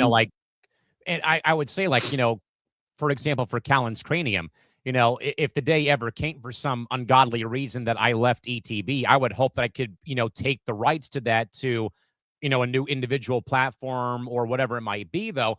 Or I think it feels petty, though, Nick, like we heard about Rosillo, and as we said, though, with Jimmy, that, what do you have to gain, though, by not giving the host the rights to their audio feed when they leave to go somewhere else for a bigger, better opportunity? You know why? Because it's, unfortunately, and I can't remember the full answer because a second ago, but I think he said it was a little petty-ish, right? That, what are you going to do with that feed? Now, unless you're going to, the goal is probably to hand the SI Media podcast to somebody else to host, but that's not fair. Jimmy was the one who really, I shouldn't say really, he did build that whole feed. Now, it started with Richard Dicage. He was the original host of SI Media. That's a guy I've tried to get on. He's impossible to get in touch with, but I happen to like Richard too. What?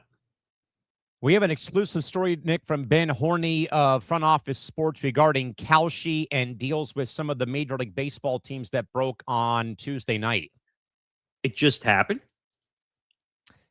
There are now reports, though, Nick, that Kalshi did describe deals with 5 Major League Baseball teams on Tuesday as being exclusive, but that is not exactly right, per what FOS has now learned. Though the release from Kalshi originally described all the deals as being exclusive, multi-year brand partnerships at least 2 of the deals with both the Braves and Giants have been ruled not exclusive, as 2 sources have told FOS. Those teams can enter into other prediction market partnerships like Novig or even with Polymarket if they choose. A representative for the Giants, though, confirmed to FOS on Wednesday that the deal is not exclusive. The deals with both the Dodgers and Red Sox are exclusive per the release, but now it is also not clear if the agreement with the Padres is exclusive, though. But, Nick, I would probably say it is, though, because I have noticed, though, there's now a Kalshi ad on the right field wall, though, and also behind home plate during innings, though, at Petco. But still, Nick, give me a break. What are we doing here? This is becoming ridiculous. I don't even know what to say at this point. But enough with Kalshi, enough with Polymarket. They're out partnering with all YouTube channels and all these influencers and everything. It's a problem. And unfortunately, it's not going away. It's getting worse. But just to get your thoughts on the whole feed situation, it's a bizarro situation that you work at a company, done a podcast for years, and you can't get your own feed. Yeah, I don't get that whatsoever. What is it was built up from him. So and by the way, as soon as people find out that the feed has somebody else on it hosting the show, what do you think they're going to do? Yeah, no kidding. I think it's stupid. It's like deceptive advertising a little bit. I do want to get to one story that is trending in the media space right now that we didn't have a chance to get to, and then we'll get to Enes Kanter and Natasha Cloud and all that nonsense. Can we talk about the Good Golf ad campaign? Oh, the Callaway golf story. Yes. So if you've been living under a rock, you've missed a lot. So there's a campaign that was out there done by Callaway, and I'm trying to find the actual story so I don't misspeak. But they put out an ad for their new golf clubs, and they're in hot water because in the ad, a woman is about to swing with a club, and a guy runs over and pushes the woman over. Yes. And I think I have the ad. I have it right here, so we can actually take a look at this really quick. So here's the ad.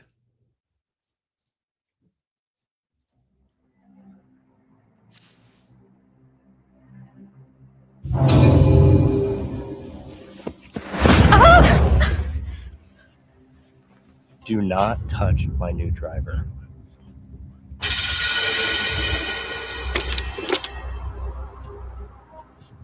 I don't get the big deal. It says a driver. Johnny, no. Johnny, no, don't do it. John. No, No, no, no, please, don't.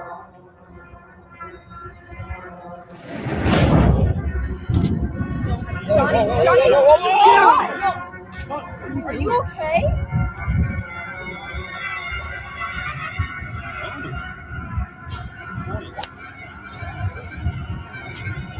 It's over. He's gone. What's happening?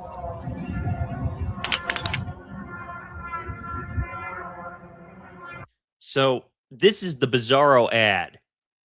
Borderline bizarre, borderline cringe, and borderline awkward, and borderline offensive, if you ask me. So this was a partnership, I think, with a show or an account called Good Golf, and they are in hot water after their horror movie-esque ad for Callaway received backlash for a scene where founder, oh God, I didn't even know it was the founder. Oh, what?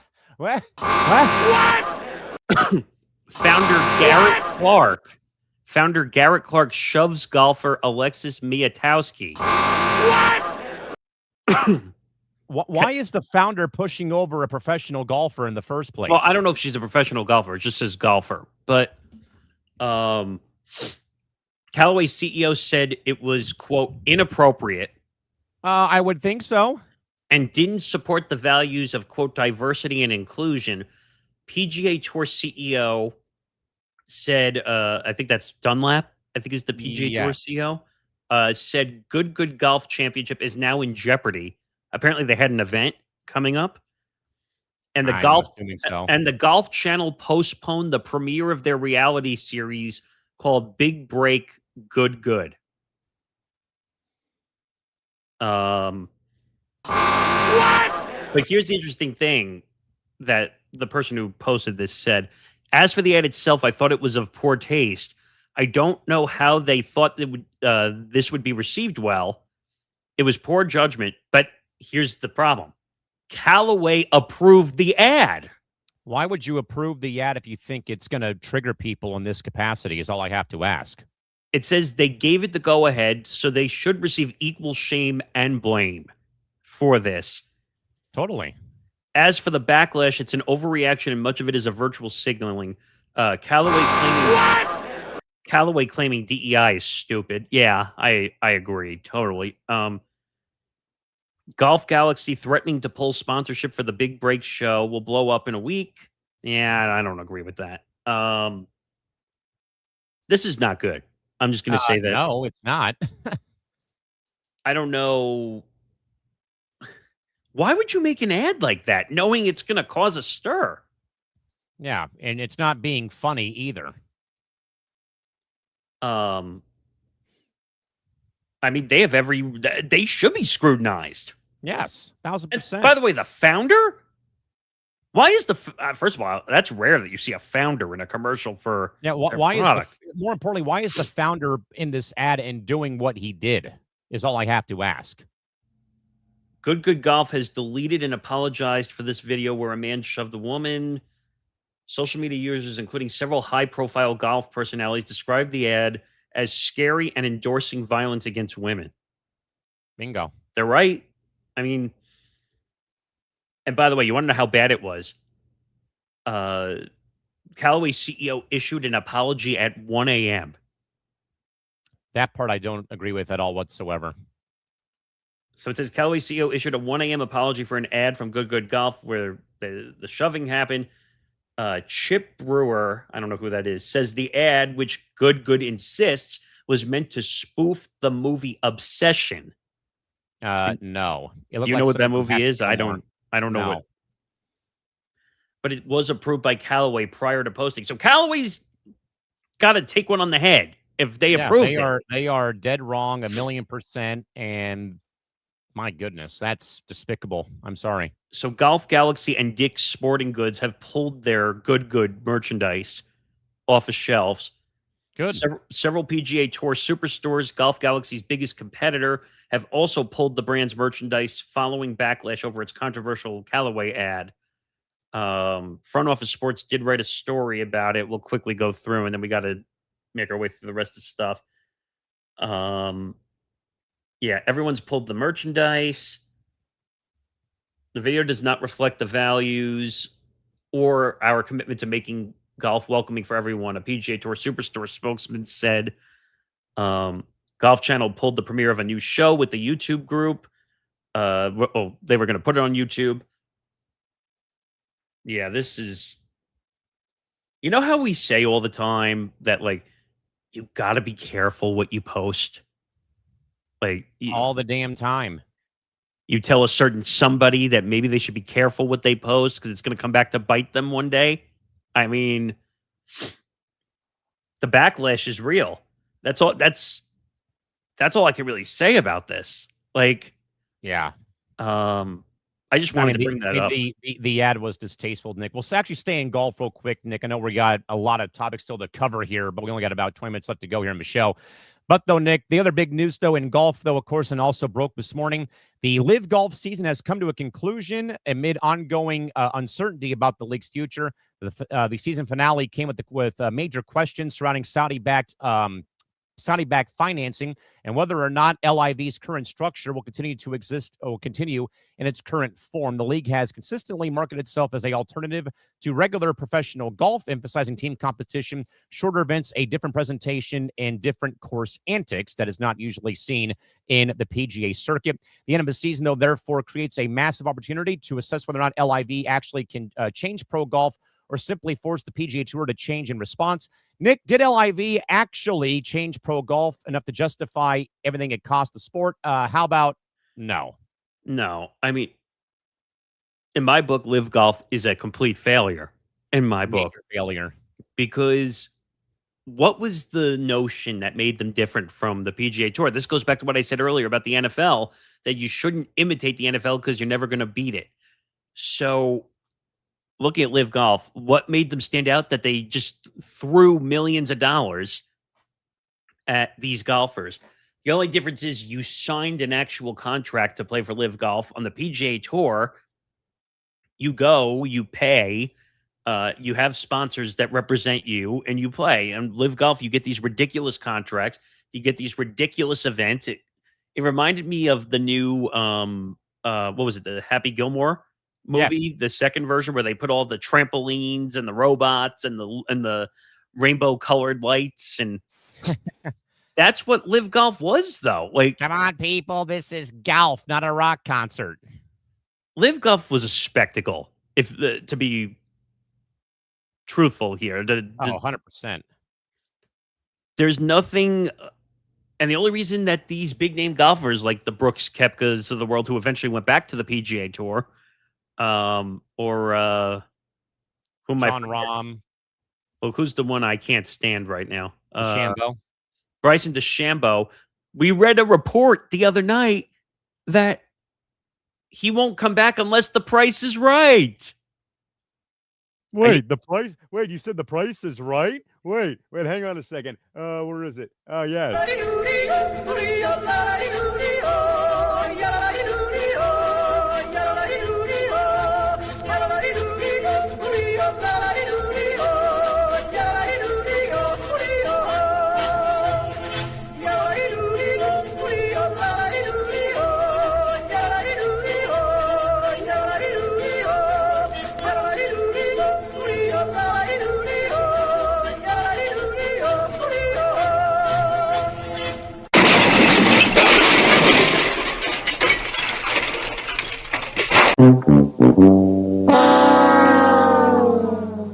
Because he's a raw pain in the ass.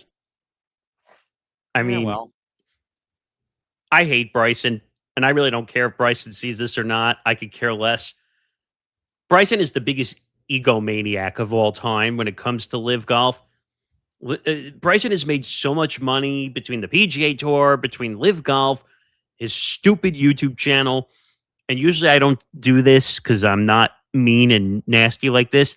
Do not go to his YouTube channel. Do not. He made enough money. Let him go sit in the corner like a bad child with a dunce cap on his head, and let him sit over there and sulk. You won't play unless the price is right for you. You've made hundreds of millions of dollars. Don't give me that crap, Bryson. oh man. All right, Nick, we're going to keep going on here. Press clippings can go away. We will just get through the rest of our stories that we Yeah, can we here have some major stories to still do. for hour 3, Nick. We'll start off, though, here with this one, though. Seattle Times sports writer Matt Calkins resigned after 11 years with the newspaper. Matt said his decision, though, Nick, came, though, due to connections being made to the paper's decision not to publish a column he had written involving Fever guard Sophie Cunningham in the debate over transgender participation in women's sports, with Calkins arguing that the column had undergone editorial review before it was rejected by the Seattle Times. The episode has become another debate about editorial independence, newsroom standards, and also the boundaries between a columnist's personal perspective and a publication's editorial judgment. Nick, when a columnist's work, though, conflicts with a publication's editorial standards, where should the line be drawn, though, between editorial control but also media censorship? Yeah, this is bad. I talked about this on ETB Sports yesterday, that it bothers me from the standpoint of where is the line? Okay, what's allowed here? What are we trying to do from a freedom of the press, freedom of speech scenario when it comes to covering stories? I did look this up, so I do know the answer. The Seattle Times is a privately owned paper. So there is no freedom of speech scenario here, because as a private entity, just like the professional sports leagues, they control their narrative and what they want. And if you don't fit their narrative, they're going to get rid of you. Now, Matt Calkins didn't get fired. He resigned because he didn't like the fact that he was doing stories on Sophie Cunningham and talking about the transgender issues that are going on with the WNBA. And I think he spoke to 2 young girls in the transgender fight, right? Yes. So the paper came out and they ghosted him and didn't tell him whether they were going to run it or not. And eventually they just said, we're not running this. And eventually Matt said, look, I can't take this shit no more. I'm out. Like, I've been here for 11 years and you won't run my stories, which are actually important. Yeah, and I remember that Matt had written here in San Diego for the Union Tribune here. Him and Stephanie Lowe both did, and they both went to Seattle. I remember Stephanie had covered the Gulls the first full year of them being back in 2015. I don't know if she's moved away from the Seattle Times.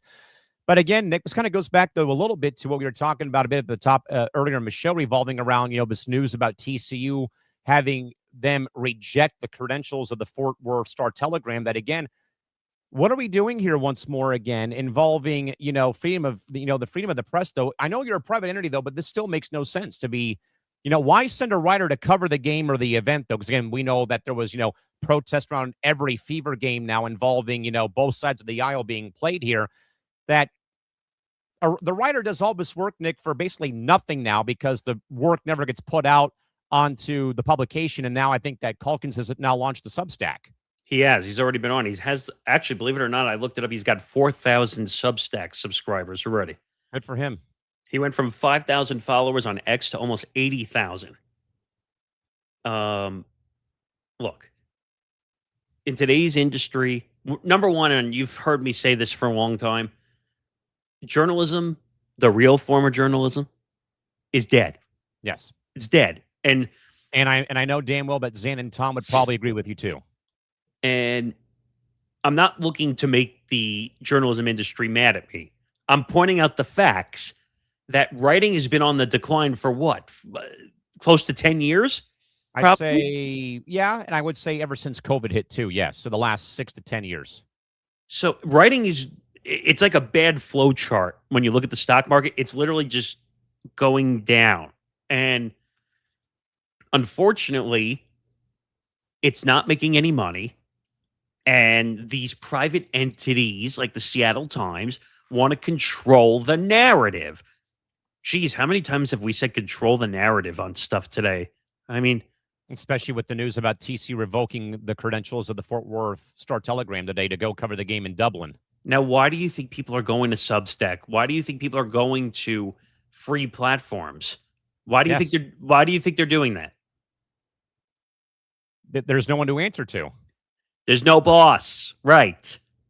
Now, it's not easy. Let me be very clear about that. Because when you're not working under a platform, you're not being paid directly. You don't have a job. In theory, you have to build up an audience. Now, it's a lot easier when you had an audience. I can't remember the name of the football writer in Houston who covered the team for 40-something years for the Texans. I forget. I think you know who I'm talking about, though. He went to Substack. He had a huge following. And that made it easier for him to transition. And I'm trying to look this up because now it's bothering me. But it was... Substack is the way of the future. Would you agree? Oh, yeah. I've been on there for over a year, I think now, writing stories about my career, some moments in sports history, some stuff about San Diego sports. I wrote about the Padre ownership introduction press conference and wrote about the whole sale process and all that good stuff. And I don't have to answer to anybody, maybe answer to Nick about a couple of things. But other than that, I have free will on that platform. I don't care.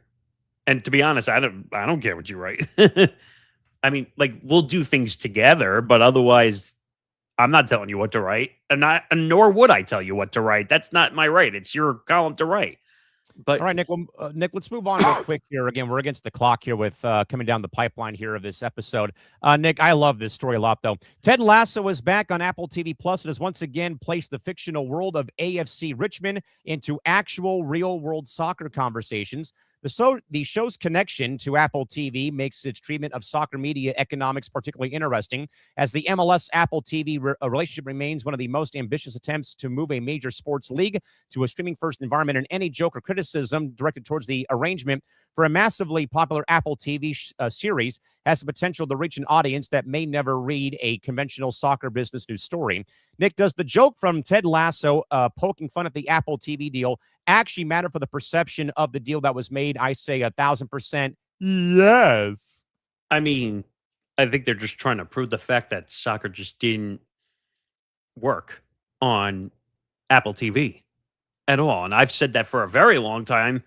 I've probably said that for months, that it hasn't worked, and they're realizing it doesn't work because now they're trying to find their way out. They make the deal shorter because they're trying to get out of it. I mean, yeah, they're trying to get out of it as quickly as they can. So people don't. It was a mistake when they had the double paywall originally just to get it. How many soccer fans do you think, if you had to put a percentage on it, said "F you" to the double paywall? Oh, I'm sure they did. Even when Messi came to MLS, they're like, I'm not going to pay double money to watch the MLS on TV. What would you say? 70 to 80% at least probably said no to that double paywall? Maybe? Yeah, one is bad enough. Like, if you really want to watch something bad, you'll pay for one paywall if you want to see something. Two paywalls. But not two. Like, and like I always say real quick is that I don't pay for the subscription. I'll watch games on Fox or FS1, or I'll be at the match. And more importantly, there's a local radio deal here in San Diego for SDFC. So I don't know. I mean, this is just the cherry on top to make them look bad that MLS made a bad deal. I love it. Nick, back to the media again with the New York Times, Nick, being forced to pay out $9.25 million as a jury has awarded former Alabama basketball player Kai Spears $9.25 million after finding that the New York Times had defamed him. The Times had incorrectly named Spears being connected to a fatal shooting in 2023. The original reporting came from an unknown source.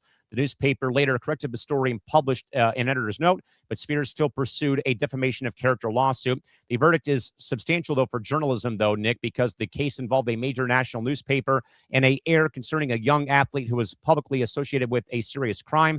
The Times expressed their disappointment with the verdict and indicated that further legal options may, in fact, be considered. Nick, what does a $9.25 million verdict against the New York Times, though, mean for how major sports publications verify anonymous sourced reporting? I mean, it shows that sometimes being first is not always right. I mean, exactly. The guy was not even at the scene of the scene of the crime or whatever it was. And if I'm not mistaken, the New York Times said like he had a gun also. Which was never the case. How can you have a gun if you were never there at the incident? I mean, I guess you could have a gun, but like not at that incident. Nope. I mean, first of all, for the New York Times to lose this substantial this amount of money, $9.25 million in defamation. First of all, to prove defamation, you need a lot of evidence to prove that someone defamed you. Now, not being at because if I'm not mistaken, this caused him to have to move and to do what he had to do to move. He had to go to other colleges, and I don't think he ever played again at one point. I don't think he did either, or he went overseas, one of the two. So, I don't know, man. It's a bad look for the New York Times, who already had a struggling scenario with the Rossini story and all this stuff. The New York Times does not know how to handle lawsuit situations or investigations of their own kind. They just don't.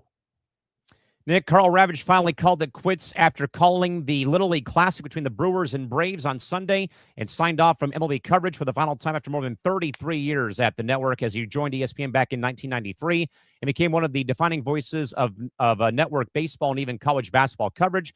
His departure, of course, comes amid ongoing broader restructuring at ESPN. The final assignment, though, provided a chance for Ravage to acknowledge the people he worked with in the audience that followed his career, including very classy moves done by both Garrett Mitchell and Chris Sale. But, Nick, are sports networks still losing something valuable when they move away from broadcasters who have become so synonymous with sports over the course of the last several decades? Where do we stutter? Yeah, I will have a problem with this for forever. Like, the man's been at ESPN for 33 years. You throw him in the garbage like he doesn't exist.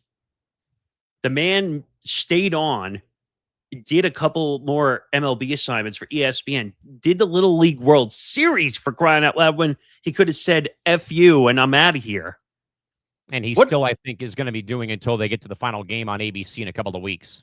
But what does that tell you, though, that the man could have said, I was here for 33 years. I don't have to be treated like this. For sure. And he would have been, what's the word I'm looking for? Exonerated for it or warranted for it. And he said, you know what? I'm going to go out on top. I'm going to go out. I'm going to finish the Little League World Series, which is something that I think that he's loved for the time he's been there doing it. Baseball Tonight, another amazing show they destroyed over the years at ESPN alongside Around the Horn. It's amazing. They kill the shows that do the most ratings. It's unbelievable, right? No, let's just have 24/7 NFL programming because that makes total sense. Exactly. Last one for the day, though, Nick. Very interesting here involving the Women's Professional Baseball League, who is so young right now, Nick, in their infancy as a startup league. But a board member for the WPBL is already demanding records. I mean, what has already been called, Nick, mounting red flags for the upstart Women's Pro Baseball League. The dispute, though, is another example of how governance issues can become sports business stories when questions arise about transparency, board oversight, and organizational decision-making, with the main issue not being the records themselves, though, but what the demand says about confidence inside the organization's leadership. Nick, when a board member publicly demands records from the organization they help govern already, how serious, though, should the problem, though, be assessed by fans and media with the underlying problems already here, Nick? And this is a very tough story, Nick. It's a tough story, Nick, because this league is only like 5 weeks old, if that. I mean, it's not good when your league starts and you're already having issues, whether it's financial or behind the scenes or any of this stuff. They got to figure it out. But when you start a new business or you start a new venture, yeah, you have to work through the ups and downs to get where you need to get. Nothing comes with a silver spoon in their mouth. Well, let me think about that for a second. Maybe sometimes, but not in this situation. Anything, and I hate to say this, but like in a women's startup league, it's going to be a lot harder financially to build it. And that's no knock on any of the women's professional league. Look at the NWSL. They've really come into their own but they struggled when they got off the ground. I remember when they struggled. Yeah, they had to get backing. And they're growing though with TV and expansion, and same with the W after 30 years of them, fighting for breadcrumbs and whatnot. And I know we kind of missed out on the Kanter Cloud story though, but we obviously heard that from Nick and Zan on Tuesday. I do though, Nick, know that for women's pro baseball, Kelsey Whitmore, who was the number 1 overall pick, is from San Diego. One of my dad's youth players who played for him, Kira Izumi, is playing for the team that is playing in New York, but they're all playing in Illinois. And I've watched some of their games, man. I mean, they play 7 innings and they use aluminum bats, though. But I mean, the talent pool, though, for women's baseball, man. I know that we all were enamored, though, by Gina Davis and Madonna and Rosie O'Donnell, though, with a league of their own, though. But it's been so cool to see this league begin, though, even with some of these issues, though, going on. Nick, before we do, in fact, wrap up, though, I know that you wanted to share some thoughts, though, about what I said on Monday, revolving for the second year in a row, though, Nick, Little League Baseball having to make a statement about gambling on the Little League World Series for the second year in a row. Well, hold that thought for a second. And an exclusive from The Athletic that the NFL's off-season edition of Hard Knocks is returning. And who did they pick? I don't know if I can read the story, but I have a subscription. I might be able to go check it out. Oh, I got it. It's open. On Wednesday, the league will. So it says today they're going to announce it. Oh, okay. I'm just quickly reading the story. The last team featured was in 2024. It was the New York Giants. So I'm assuming it's not going to be New York, since if the last one was New York. Weren't the Jets also featured when they got Rodgers a couple years ago? That was the regular version. Because now they have that stupid secondary version for the offseason that they're bringing back. Gotcha. That shows you how much the NFL is unstarved for for content. But yes, I do want to talk about it. You brought it up on Cranium, the whole situation. What was the name of the company again? Because I can't remember. Bet Online. Okay. And I made a comment to you about the whole Bet Online situation.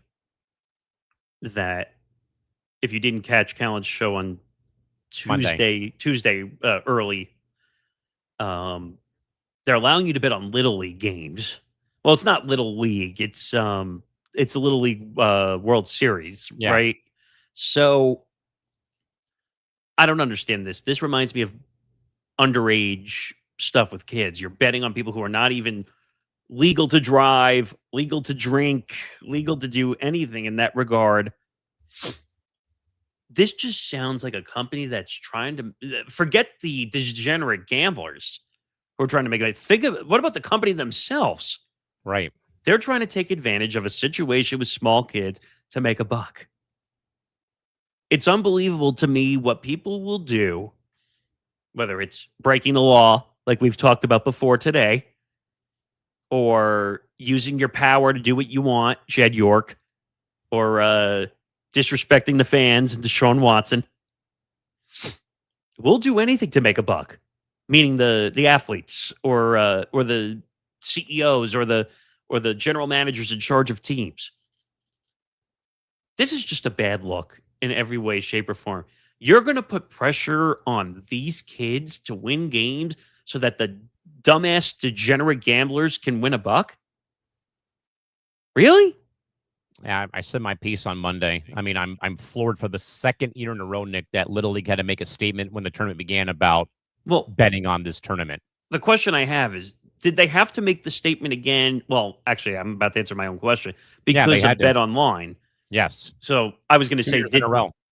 so that the only reason they make that statement is because someone was caught. Well, I shouldn't say caught. They did it because it's up, right? So, oh, I think Christy says it well. Feels like exploitation. Bingo. Now, I don't know if I would have gone as far as your other comment where you said you thought it was being compared to Child pornography. because that's just vile, like indecent and vile. Now, I'm not saying kids should be bet on. Let me be very clear. Yeah, 1,000%. But I would say that one is like, that's just physical indecency, child pornography. This, you're putting pressure on kids to perform. You're looking for an event that is basically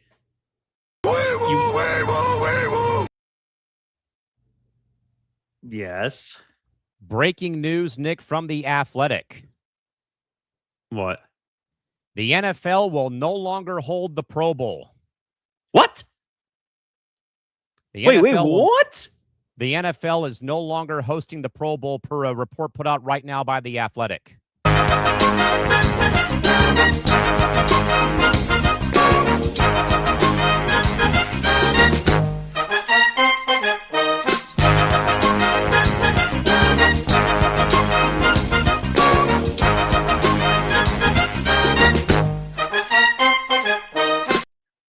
Yes. All right.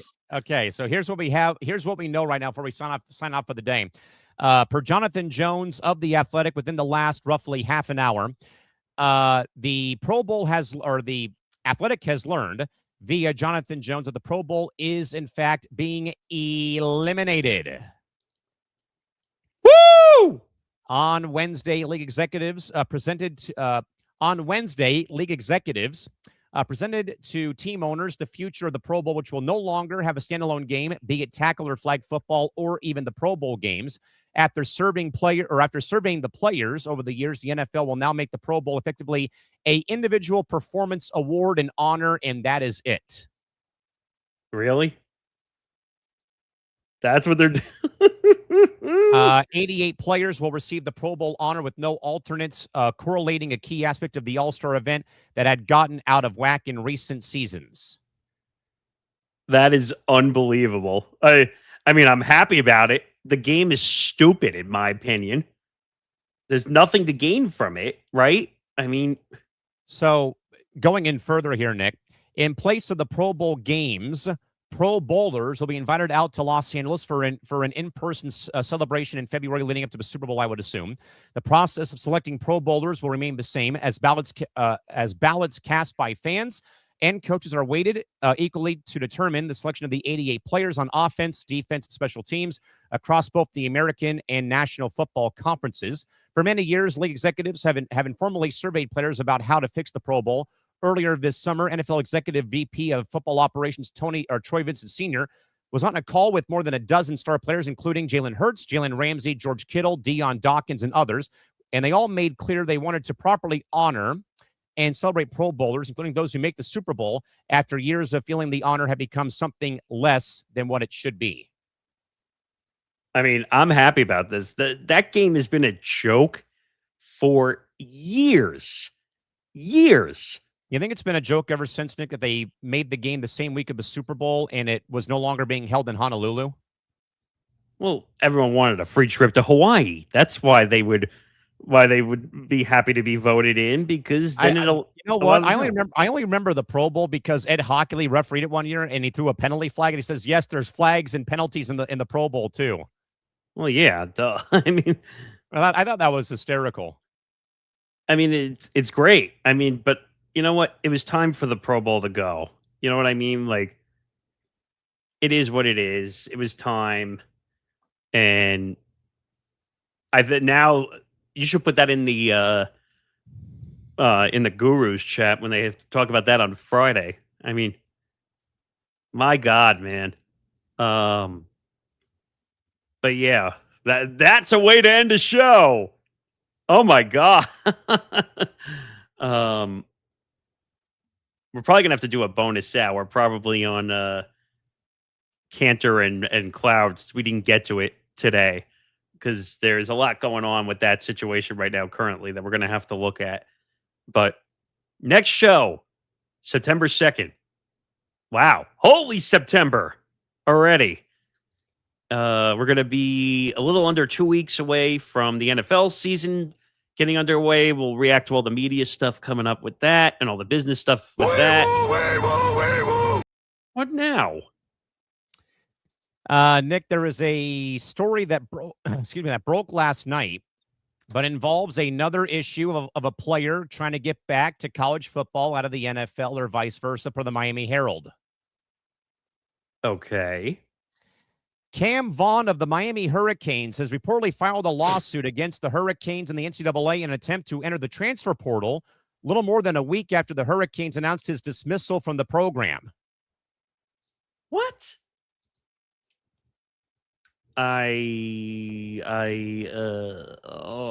Vaughn's representative Blake Searcy said via a statement to On3 on Tuesday that Miami dismissed Cam and canceled his scholarship with no written explanation, no rule violation identified, and no hearing after promises of a multi-year scholarship and, of course, revenue sharing and NIL compensation. Mario Cristobal announced Vaughn's dismissal last week on August 17th, but did not specify a reason for his dismissal. Per a source, Vaughn was a malcontent and was not happy about his spot on the team's depth chart. Really? Make it stop. So you're just bitter, is what it sounds like. Make it stop. I don't know what to tell you at this point, Please man. make it stop. Enough with all the nonsense of NIL. I've had it. It's just, can we just like play a normal game without NIL regulations, please? Please and thank you. No. Why the hell would we do that? Exactly.